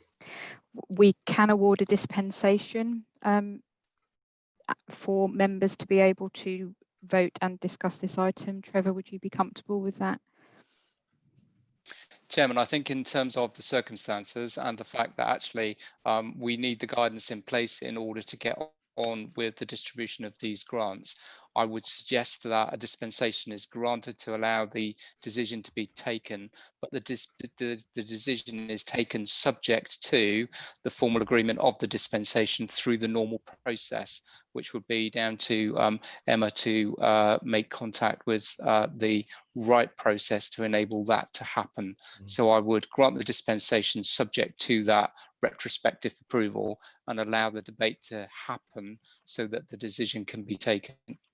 I think there's also a materiality point here, notwithstanding, as well as the importance of, in terms of how many businesses potentially could benefit this in the urgency, and the fact that this is a government direction. It's not as if we're being capricious. We are following, the thrust of what the government told us to do. And John, just to confirm that route through, that will be just through the Standards Committee. Dispensations need to go through them. Okay, I'm happy with that as well. I mean, I think everybody's been open and honest and upfront about their interest, so that's fine. Yeah. Okay. So that, with that said, and thank you for drawing that to our attention. Tig, carry on. Sure. Could I just want to rewind just before I go to discretion grants. I just want to make one other point. As part of the broader program to provide support to every business, one job at a time, I just wanted to make you aware that the letters went out as of yesterday to as many businesses as we can possibly contact in the district. Those letters will start arriving in letterboxes today, and they will be the business owners and operators will be invited to call a number, a 0300 number, and if they do that, the phone will be answered by one of our very, very friendly members of the economic development team, and they've been tasked with responding directly to as many of those questions as they possibly can. And if they don't have the expertise or the knowledge to answer the particular question, they've got a dedicated person in the other key teams in planning and regulatory services and environmental health and in the health hub who they can pass that call to. So we've worked very hard this week to get this essentially a mini call centre up and running.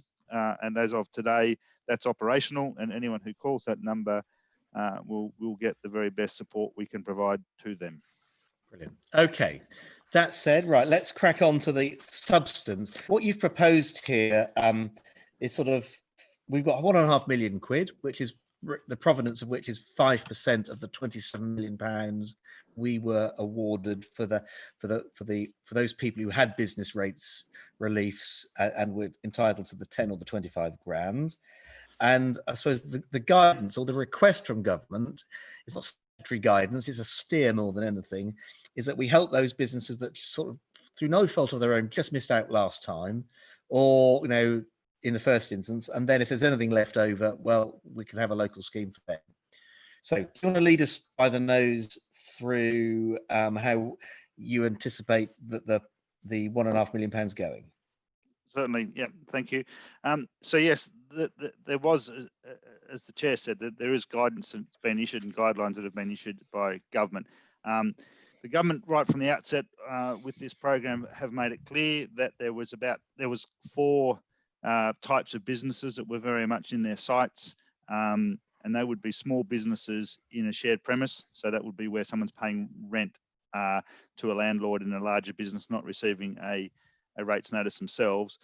Small B&Bs, so it's only the larger B&Bs that pay business rates. Anything under 6 bedrooms don't pay business rates, they pay council tax. And so therefore they weren't eligible in the initial round of small business grants. Some charities weren't eligible in the initial round of the small business grants, and nor were market traders. So those 4 groups, right from the outset, as I said, the government has had them in their sights, and all the guidelines that have been published by government have named those 4 groups. So our starting point is to take note of those guidelines from the government and to construct a program that we think makes sense and targets those groups. So if I could just take you straight through to page 50, Appendix 1. We've laid out there how we think this particular part of the overall funding package could work, and the evidence that we would require, and then the level of grant that we would make depending on the nature or the size of the particular business, the applicant. You may recall that we have some discretion in terms of the amount of money we can allocate. So grants can be either of £25,000, of £10,000, or any figure below £10,000. So what we're suggesting here is it's sort of a stepped amount depending on the size, the number of bedrooms, or the size of the business. So we're suggesting that Pot A, the guidelines look like they're outlined there on page 50, and the increments are there. Again, I won't go through them all, but as outlined in the table, they're the increments that we're suggesting. We've done quite a bit of research, and so our best estimate is, if you were able just to go back to page 47, our best estimate is that we'll need roughly £250,000 to allocate to pot A, which we think, based on the number of businesses, we're aware of the potential applicants and their size, roughly the size of the grant that we think we might need to award. We're suggesting that will require around £242,000. So that is what we're referring to as pot A, and that very much targets those businesses that the government has prioritised from the outset. Pot B, we're suggesting, is there's a group of businesses that, because of the way the initial program was set up, sat just outside of the eligibility criteria. And it's for a range of reasons that they weren't eligible for the initial grants. And so on page 51, what we're referring to as pot B, we've listed five particular groups that weren't eligible for any support in the first round. And we're suggesting that, again, we put an amount aside as pot B, again, awarding grants in increment based on the size of a particular business, but to respond directly to those businesses in those sectors that we know are being particularly significantly impacted by the pandemic, but weren't eligible for the first round of grants. So childcare nurseries, for example, is one example. We also know that there were many businesses in the retail and hospitality and leisure supply chain, again, by virtue of the fact that they weren't included in that first grant, but were significantly impacted by this because of their role in the supply chain, again, sat outside of the eligibility criteria. So that's what we're suggesting for pot B. And again, the work that the team has done in the business rates team, the economic development team, is suggesting that we might need about £500,000 or 467,500 to be more precise. We might need about that much money to cover off those businesses. So that's what we're calling pot B. Moving on, pot C, it's been discussed at various times that there may be some benefit in providing some additional support to public-facing businesses who have got specific problems around making sure their premises are up and ready and able to be opened on the 15th or the 4th of July if they're a hospitality business. And so these might be things like small grants to assist with things like perhaps buying the Perspex screens that they may need to protect their cashiers, to buy other bits of PPE, to make some changes perhaps to their store layout, to make some changes to their door hardware. And we're suggesting that we could make small grants of up to £250 or potentially larger for a bigger business to help to assist them with the cost of making some of those changes. Now, what's important to note here on where it's on page 52 on pot C is that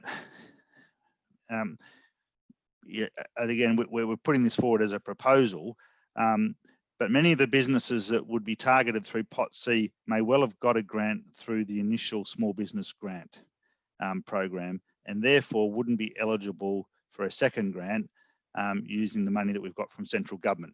So if this idea of providing these small grants to public-facing businesses was acceptable and supported by members, that money we're suggesting would need to come out of the initial allocation of £100,000 that the council set aside in support of the economic recovery. So that's what we're imagining for. That's what we're proposing for pot C. Pot D is very much using our discretion, which is entirely acceptable under the guidelines. And what we're saying in this one is that we know that in South Norfolk, looking at the data and some of the national forecasts around the impact of the pandemic, there's a number of sectors who are going to be particularly hard hit, and they are sectors that are particularly relevant to our local economy, and that's manufacturing, construction, professional, scientific, and technical services. And so we're suggesting that there may be significant value in having a pot D, which targeting businesses specifically in those sectors. So that's how we've constructed, that's our proposal. that we have pot A, B, C and D. C, as I said, comes from the £100,000 that the council put aside. We're in a very fortunate position in that the EU money that came through can offset some of that money that we can then use for the promotion of, for some of the work that we're doing in the market towns. So we have essentially double the amount of money that we initially anticipated having access to. So I might just pause there. I've got one further suggestion I might make, but I'm just happy to pause there for a minute and take any questions. Yeah, we've got a real dilemma there, haven't we? Because the trouble is, we almost don't know what we don't know. When we last met as an emergency committee, about half the businesses had £27 million. And I think it's fair to say they're the larger businesses, they're on business rates. So if you're, most substantive ones are, but there were a significant number of small ones that weren't. And we're now trying to jam spread, £1.5 million. Half the businesses, including some people who, for whatever reason, missed out. It's really difficult. I'm slightly concerned that we're going to get cleaned out by and not disappointing. And it seems to me, from what you've said, Tig, that it might be sensible if we just say that for the first 2 weeks, let's open the doors to pots A and B, where we've got a really good idea of how many businesses there are and what the quantum of those businesses is in size terms. It's going to be about half the money. And then we open it up to everybody else, because I think pot D, well, I don't think any of us know how many people might come along. I don't know. Does that seem? Would that be a sensible, a twin track approach? And then potentially we could be more generous to pot B if the pot A and Bs didn't ask. But at the moment, I think I think it's right that pots A and B take priority, but for a limited period of time. I'm open to suggestions here. I've got James Knight first, and I think, James, I'm not sure whether the question you've got is in a declaration of interest or not, but for the avoidance of doubt, you might just like to explain your circumstances, and then I'll take Chris Brown. Can you hear me, Chairman, and everyone else? Yes, don't worry, I hadn't at all forgotten to declare that I absolutely have a pecuniary interest, because I'm the managing director of Waveney River Centre, which is a large hospitality business that's been closed down since March the 26th. And so I just want to make that absolutely clear, that my question does relate to businesses and businesses like our own. The question relates to pot B, and I just wonder why there's a cap of 70,000. At the moment, the RV cap is 51,000. And I wonder whether there was any particular reason for putting a particular limit, or indeed a limit at all. I don't know how many businesses would be that there are in South Norfolk that fall into the hospitality and these into the pot B categories, and what that have rateable values of more than 51,000. Certainly our company would be one of those. But yes, not directing the question at my business alone, but any understanding why the cap and why it's set where it is. Thank you. And before Tig, you answer, Emma, are you happy for Tig to answer that question? Yeah, in light of the discussion that we've had regarding other members, then I'm happy to, but I will add Councillor Knight, although he can't vote on this item, I will add him to the dispensations. And I think that's the important thing. It's a general question rather than a voting matter. So, right, Tig, if you can just go ahead on that. Thank you. Thanks for the question.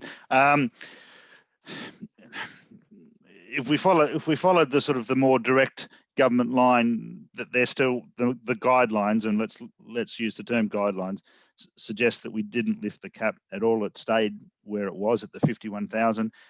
We recognise that there are a number of businesses, who are significant employers in the local economy, who in the hospitality industry who did miss out, and that's why we thought it was the right thing to do to lift it beyond the 51. We did do some analysis, and that does pick up a significant number of businesses in that bracket between 51 and 70,000 rateable value. We felt that at some point we would cap it. Otherwise, we could expend a significant amount of money in that pot alone. But as I said, it is a proposal, and it is for the members ultimately to decide where that threshold might be. But it felt to us as though putting the threshold at that 70,000 mark would pick up a significant number of mid-sized hospitality businesses.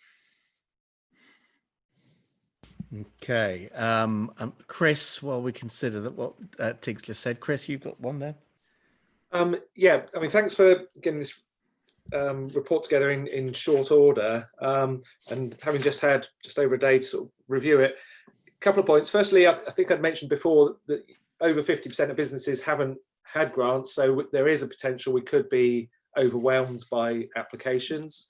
So we need to be very clear about that. And I think your suggestion about starting with pot A and B, seeing where applications go with that before we move on to sort of the pot D allocations, sounds a sensible approach.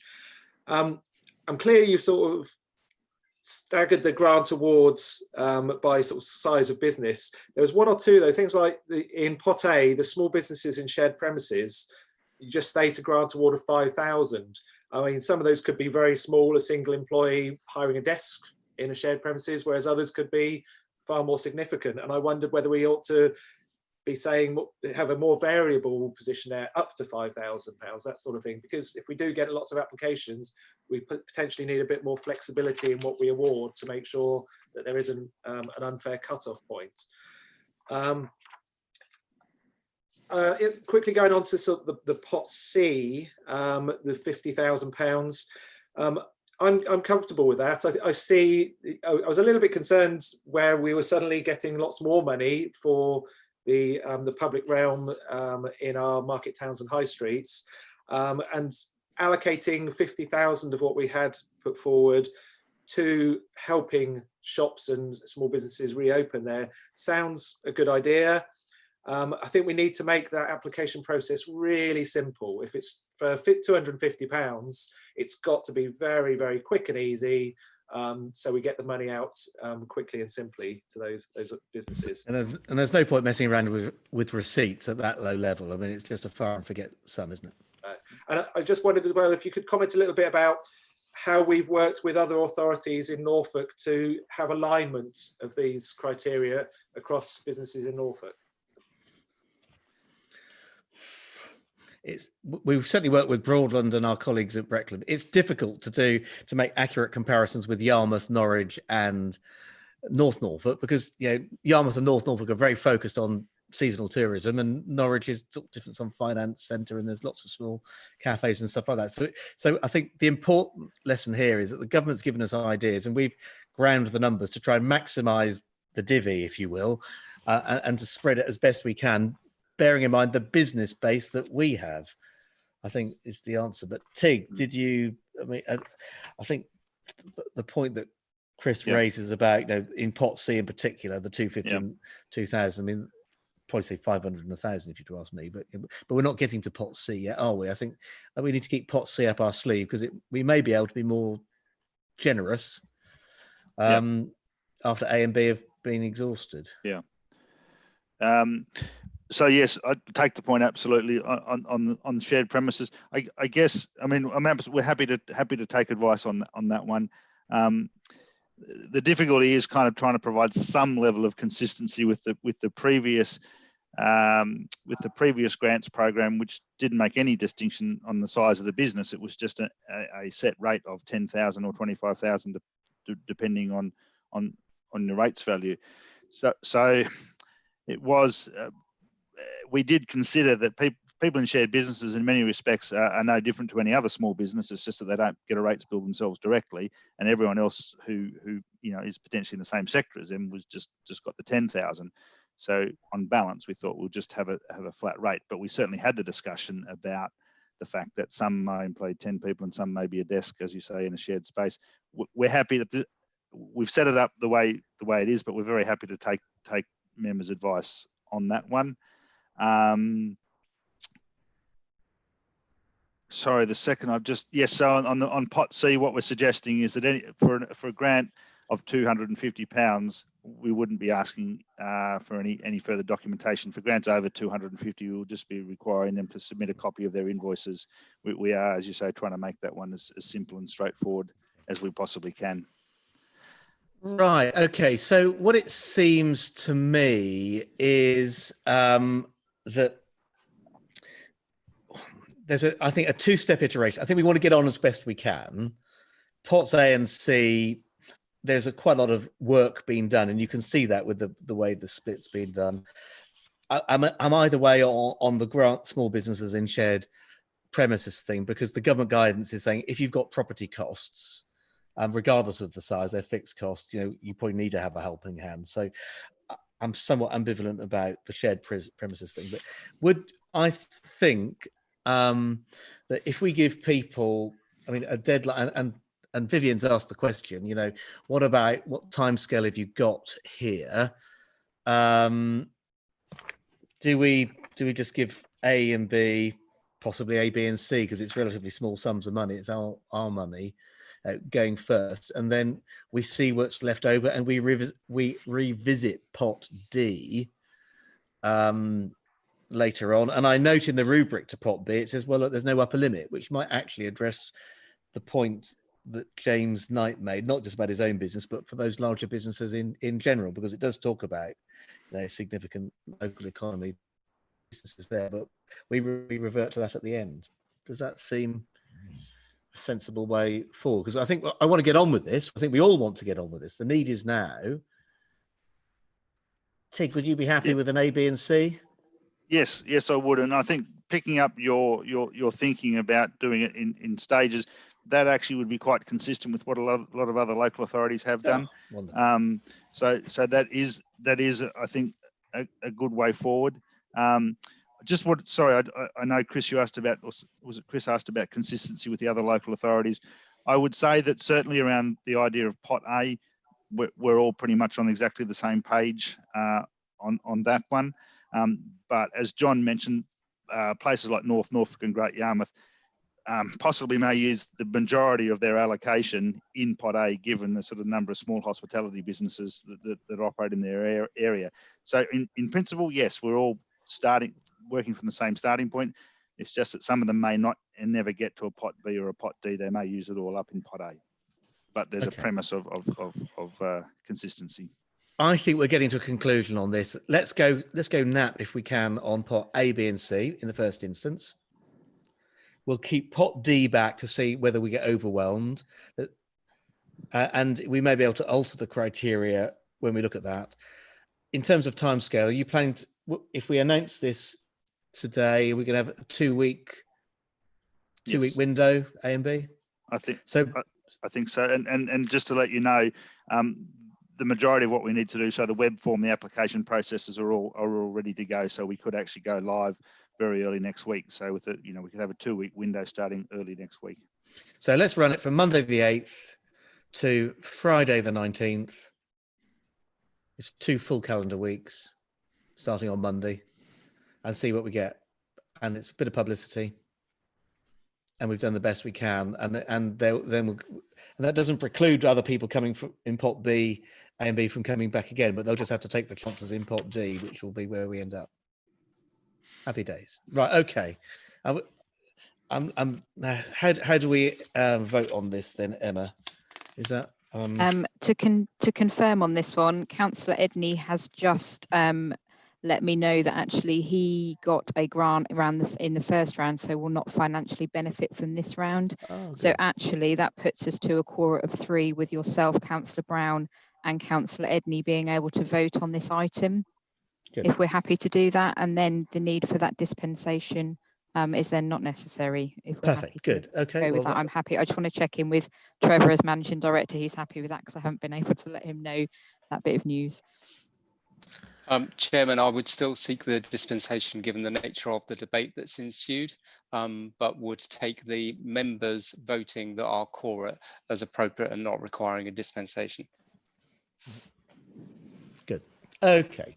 I'm always reminded when I first joined the council, Stuart Shortman, remember him? He said, if you've got if you're sitting on the planning committee and you are judging on Tesco, a new store for Tesco's, as we did, just because you go shopping at Tesco doesn't mean that you're precluded. And so I think we're talking about the generality of business here. But yeah, we'll take what Trevor said and Emma there. So let's go to the vote on I suppose it's a slightly different recommendation. We're going to go for A, B, and C in the first wave from directionally for a 2-week period, starting as soon as we can, and then we'll go to, and then that will presumably then we'll have a second iteration later on, which we'll have to. I'm not quite sure how we delegate to ourselves. Can we just delegate that? So, because we won't want to have another council meeting, will we? Or how are you going to? How do we Chairman, then could I assist? authorise Pot D? Chairman, could I assist? Could I suggest you leave the recommendations as they stand, subject to the amendments agreed in the meeting, so that the amendments agreed to the policy in the meeting, which are as you articulated, and allows the opportunity for the date, which is probably more operational than it is for this committee to trouble itself too much with. So I would leave the recommendations as they stand, making them subject in the minutes to the amendments agreed. Okay.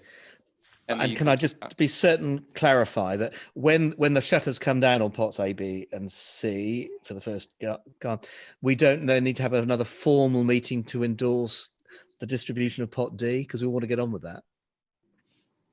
So we'll need to have I absolutely agree. That I would take that as one of the amendments that you've made to the policy in the meeting. Okay, but you're agreeing the policy as amended through this meeting. So then we can get on with pot D at that time. Good. Okay, let's go to the vote with that clarified. Thank you.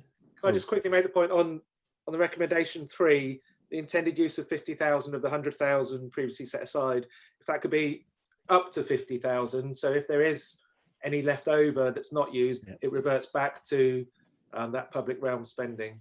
Indeed, yeah.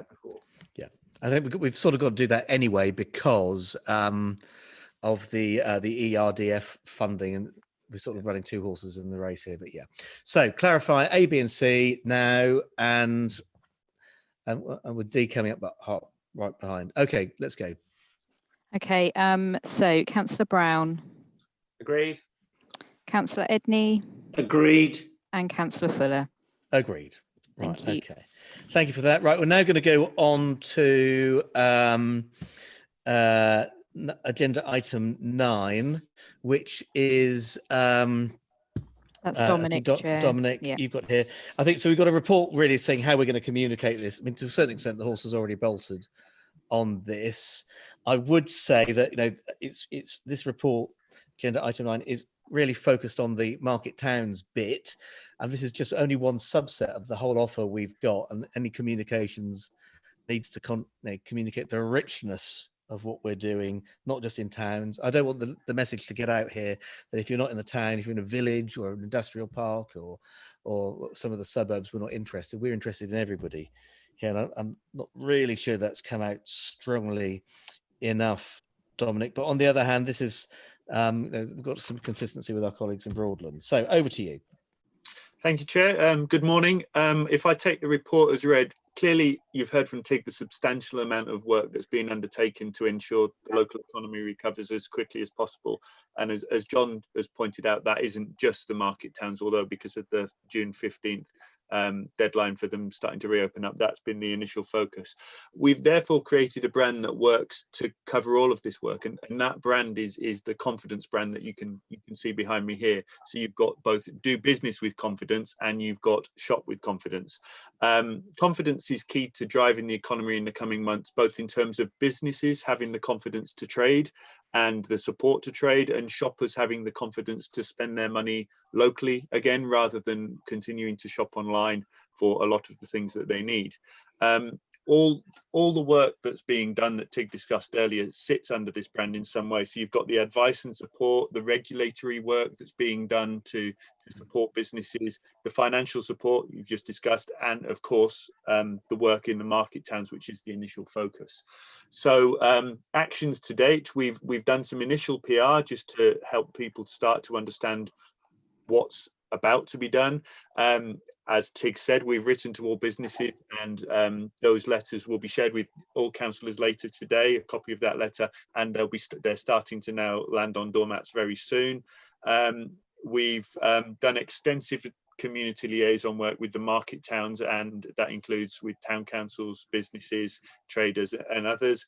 And we've also developed a wide range of branded collateral, some of which Tig mentioned, others which include signage and bits that help remind people of the distance they've got to keep, and just keep in mind as they're walking around those market towns that things have changed slightly. It helps with the behaviour change that's necessary.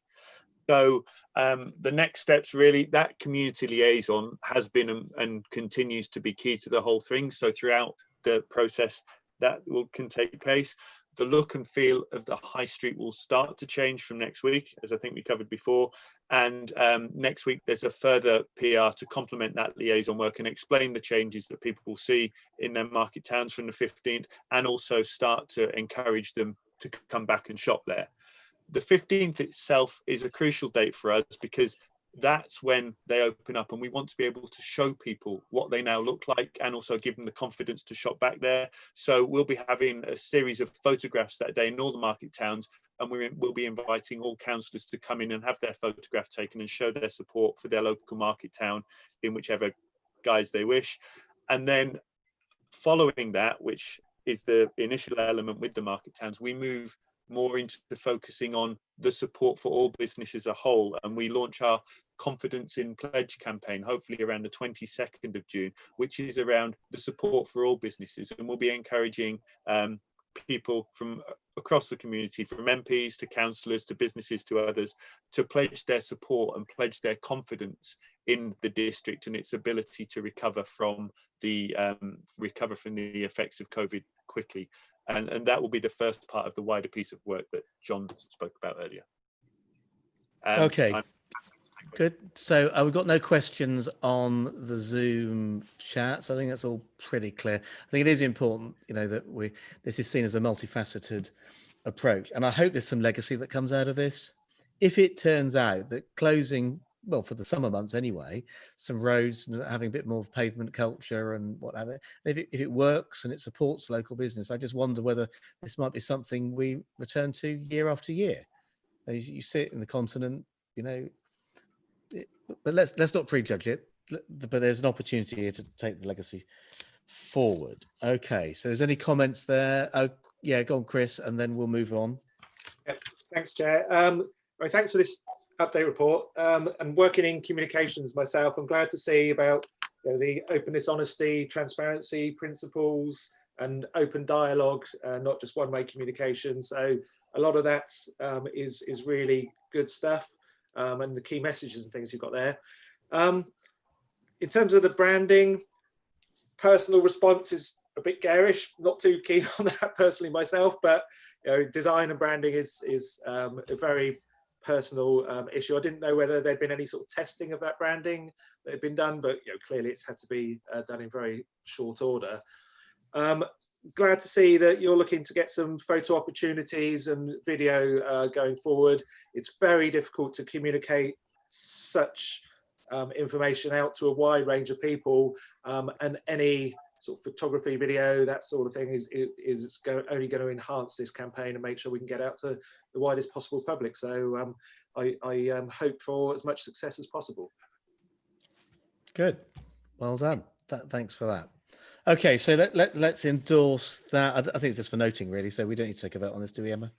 Show of hands, happy with that? Good. Yep, happy, yeah. Right, now let's move on to to the agenda item 10, which now this is, I think, in due course of course, this will be subject to a council decision.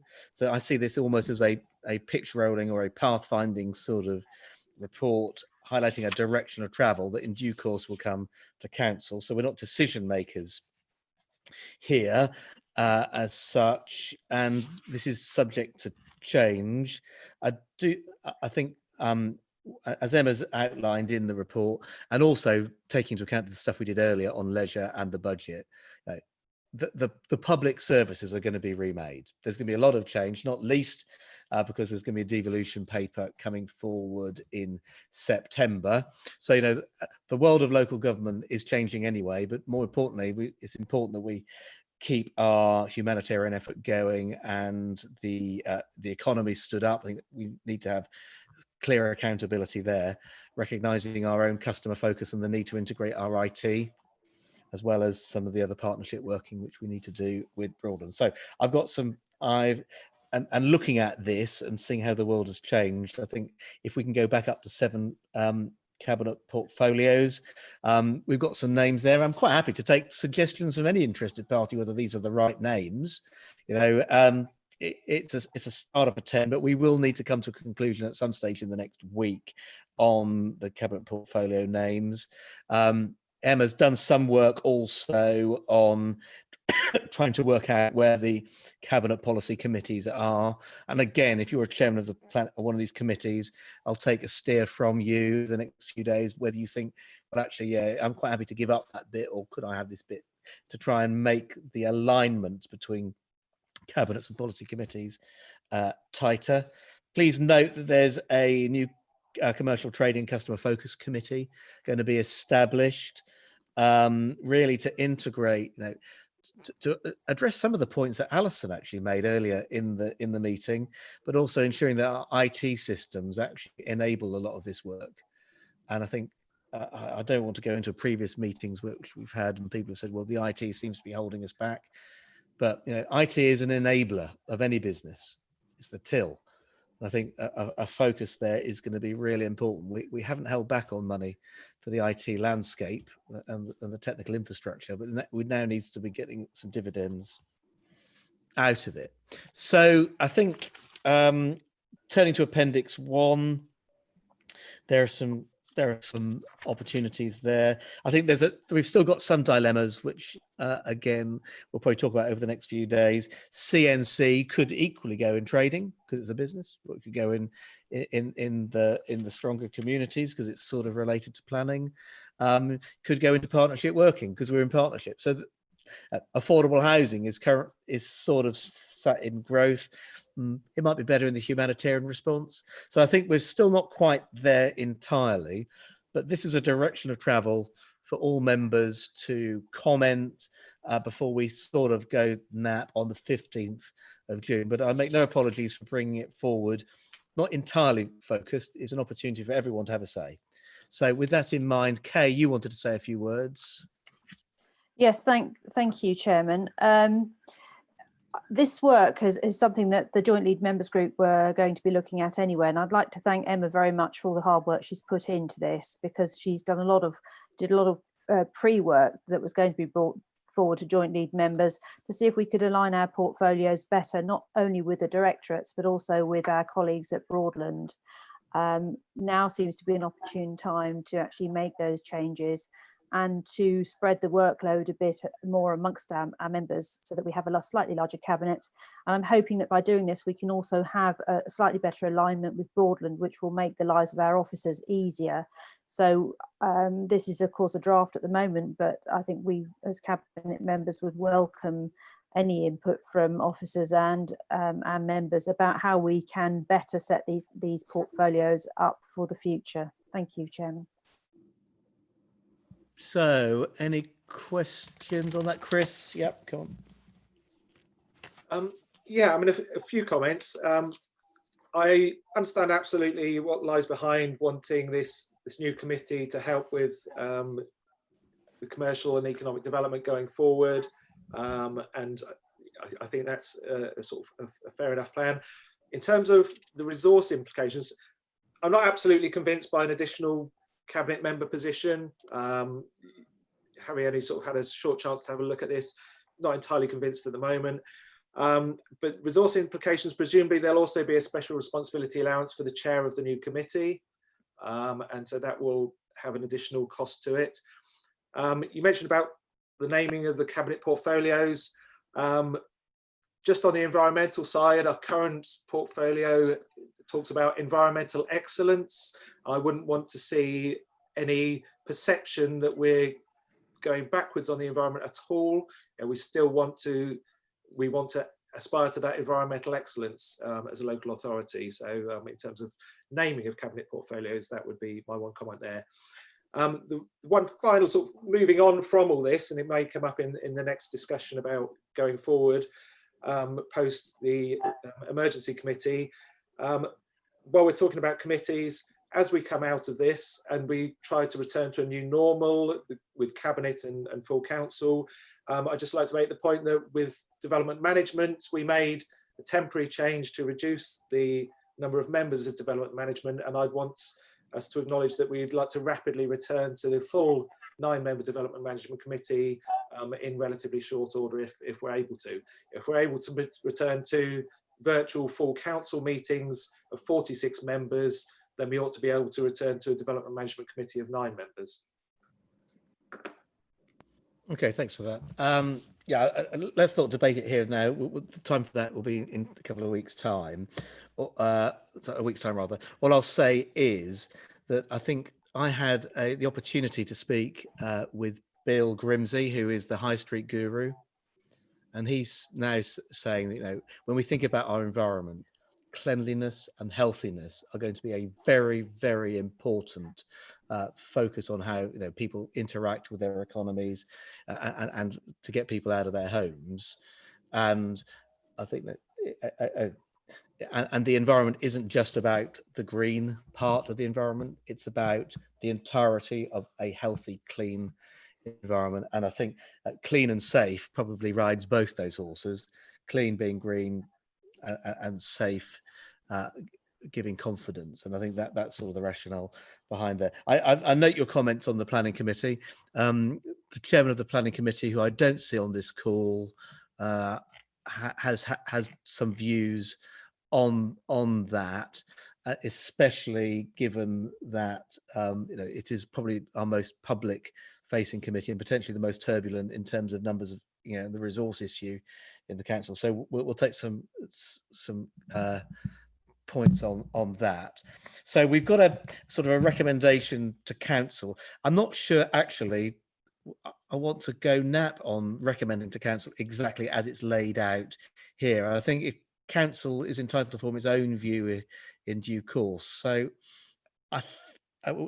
Emma, and I'll look at you now if I may, I think this is just really for noting as a direction of travel rather than for decision, but it gives members an opportunity to influence over the next few days, you know, when that might be. How does that sound? Yeah, happy to do that, John. We can change this as a to note. I know there's been some questions about when do we want comments by, which is probably a good opportunity to let you know. I think Claire emailed around the council meeting will be on the 15th of June at a 7 p.m. start. Now that would mean that the agenda ordinarily, the agenda will be issued today. I'm happy to hold this report back for a couple of days if members and officers want to feed in. But I think ideally I'd like to get this issued by Tuesday at the latest, if that's okay. I think that's fine. Yeah, I mean, we're substantially there, but here's the opportunity in clear for committee chairs, opposition members as well, to grind out some of these things. But Chris does make the important point that we probably do need to add to this monitoring officer report an approach, having consulted with the chair of planning, you know, how he thinks best to take it forward, noting that it's taking a long time, much longer to do Zoom meetings than it does normal. And, you know, we've just got to be confident of people's attention span. This meeting's already gone on beyond 2 hours, for which I'm sorry. But I think the Broadland Planning Committee lasted 6 hours, did it? I mean, that's just crazy. Yeah, we can't get in that situation. We're going to have to up the pace and perhaps meeting more frequently with a smaller number of members for the time being is probably something we may want to do. Can I know Councillor Thompson is not on this video call, but just to respond to that, that is the main concern that Councillor Thompson has with it, because we have to do roll calls for everything like comments and also to vote on it and things like. If you had 9 members, it just takes a lot longer and would make it's very difficult for members to concentrate really hard on a screen for 5 or 6 hours time. So that was was discussed and felt that was why the committee was reduced, and I think that is how we would prefer to do it. Obviously not forever, but for the short term, but we'll get back to the full committee as soon as we can. But at the moment, I think it's probably the best way to do it. Okay, well, obviously it's a decision that all councillors will need to take out full council. I think we need to have regard to what the chairman's views are. Sadly, he's not here to present them. Make no criticism of that, because the time to have the debate we're just at risk of having is on Monday the 15th, not now. So, but nevertheless, let's absorb those points that have just been made, and I know we'll communicate those to the chairman, and then that will go into the report. Good. Okay. So on that basis, I think we've sort of nearly come to the end of the meeting, although I did say right at the outset I was going to take an additional point number 11 for our Managing Director, Trevor Holden, to, if you like, reflect on whether, with the benefit of hindsight, we did the right thing by going for the emergency committee. I know it's easy with the benefit of hindsight. You know, back in March, you know, the best advice at that stage looked like there could have been up to 500,000 deaths, but certainly 250,000 was a reasonably anticipatable number. You know, in that circumstance, we would have had hundreds of deaths in South Norfolk and not there. So, okay, we weren't to know that now, but now with the benefit of hindsight, Trevor, what do you think? And if there is a second wave, what views are you going to take? Because it's vested in you to call and step down that committee. Chairman, thank you for that. It's a bit of a hospital pass when you're managing director of two authorities, one that's invoked an emergency committee and one that hasn't. So let me do my views on the emergency committee, which could not and should not be reflected as a view of not doing an emergency committee. So the benefits of the emergency committee already existed in a form in the Constitution. So the provision was already there, albeit that what we did was update that and bring that to a place that was more appropriate for the circumstances that we faced. There was an absolute need to have pace of decision making, good communication cross-party in an environment where actually we didn't have the capability. We were learning the capability to do meetings in the way that we're doing this meeting today. And it's going to be a long while before we get back to a fully functioning, fully occupied council chamber. What we've now got is better honed tools and people becoming more aware, myself included, on how to use some of the technology and tools that are available to us. The move to the emergency committee allowed us to continue to have good, open, public, transparent decision making with a cross-party representation and move quickly as the circumstances may or may not demand, also dealing with the pace of decision making coming out of government. The other key thing for me and some of the learning personally through this process is the ability that this committee has provided in keeping members on board with where things were going and melding that balance between what happens within the local resilience forum, which is the operational delivery of things to deal with the pandemic, and the absolute synergy with the political environment and the place shaping and the community leadership role that councillors still maintain and absolutely need to be at the forefront of delivery. I think the environment that we're moving into, whilst we've now got the capability to hold this kind of meeting, far from becoming more simple, is going to become significantly more complex as the test, track and trace starts to stand up and we start to have more knowledge about what's happening with the pandemic within and infection rates within our community and subsets of our community and our ability to respond to those. So the situation is absolutely going to become more complex as we come out of lockdown, not less. The significant effort around the community support is going to become potentially more demanding as our knowledge of people who need to self-isolate becomes better and more people self-isolate. the drive to support our economy is going to be, we've discussed temporary road closures today. There's a yin and a yang to both of those, and it has to be done to deliver the maximum benefit to the maximum number of people.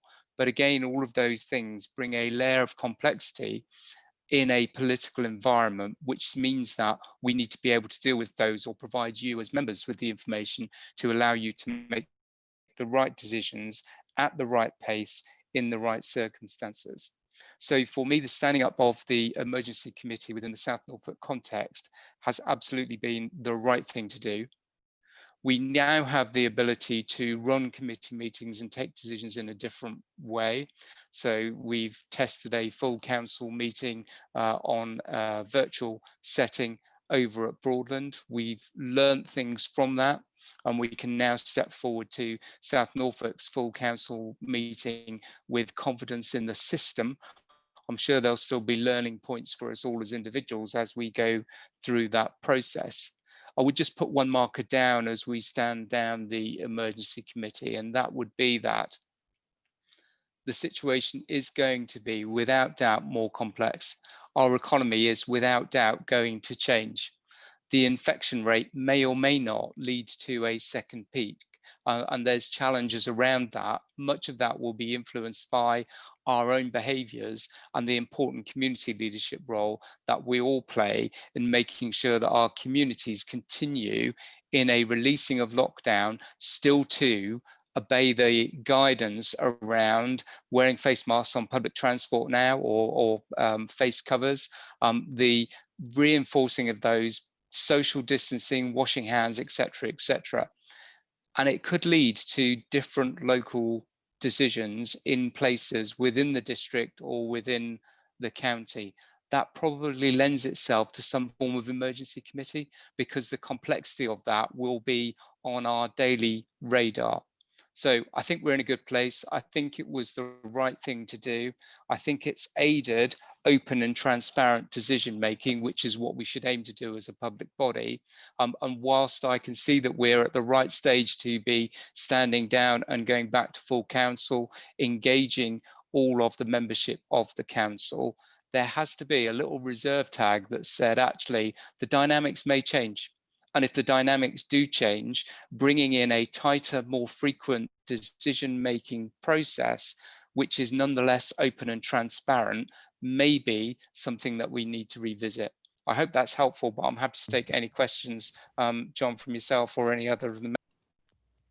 I think that's fine. And from my perspective, I think in times of national emergency, leaving the politics at the door and having a cross-party approach is very good. I'm not aware of any other council actually that has had the cross-party approach to this, but I think it's been entirely the right thing. And I'm certainly grateful for Chris's council on this. And in fact, all members have been participating. And I think that is one of the points. I think we can all come away from this with with our heads held high.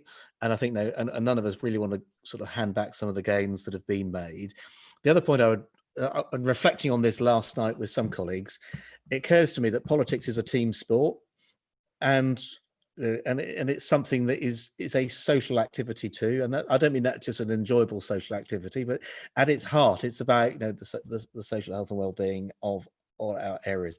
And I do think, where possible, we must resist to have all our meetings on Zoom or whatever. It's those visual cues, it's the audio cues. And it may well be that we just have to challenge Emma and the team to think, is there a way with 46 members, we could socially distance and have an in-person council meeting at the Norwich Research Park Theatre, for example, which has a theatre which is capable of taking 500 people. Is there a way forward where we just need to change the way we do? I fully accept that in our council chamber it's going to be pretty difficult, but we must get back, if we can, occasionally to that social interaction, because that's how politics happens. And I'm also conscious that when you're within the Zoom meeting, you're in the tent. It's very difficult for those people outside to get back into the tent, and we do have to have a regard to those people who aren't in the system. and seeing how this is all done, is a way forward. But anyway, that's just my reflection. But thank you to you, Chris, if I may say so publicly, and all your members as well as ours. I think we've come a long way, but it is now time to get back to school. But I don't know whether you wanted to add anything to that, Chris. Yeah, just a couple of things. Thanks to Trevor for that summary. And I think I agree it was the right decision to take. And when you look, we've managed to have 5 formal meetings in 9 or 10 weeks, where we've only ever had 1 full council meeting in that time normally. And lots of informal meetings behind the scenes as well. So it has, I think, enabled rapid decision making, quick communications and update to all members. And I'm aware of lots of other places where many members aren't being kept up to date and aren't aware of what their local authorities are doing. So in the broader sense of communications from officers, I think it's been, they've really stepped up to the mark and kept everyone on board with what's going on very well. And yeah, I hope we can take some of this learning and continue into the future. And I hope we are able to find ways where we are able to make quick decisions, given that there is still going to be many challenges ahead over the coming months and potentially years. Good. Okay. I think we're all probably getting a bit nervous now. So there was an opportunity to talk about test, track and isolate, but I think Trevor sort of touched on that. It may well be that we need to bring a report anyway to our next council meeting on the 15th. So I'll hold that over for then. I'm not seeing anything else. So thank you for your attendance. And this draws an interesting chapter in South Norfolk to a close. This ends the emergency committee, and we'll see you back at school next Monday week. Okay. Goodbye. Thanks, Thank you all. Leah, can you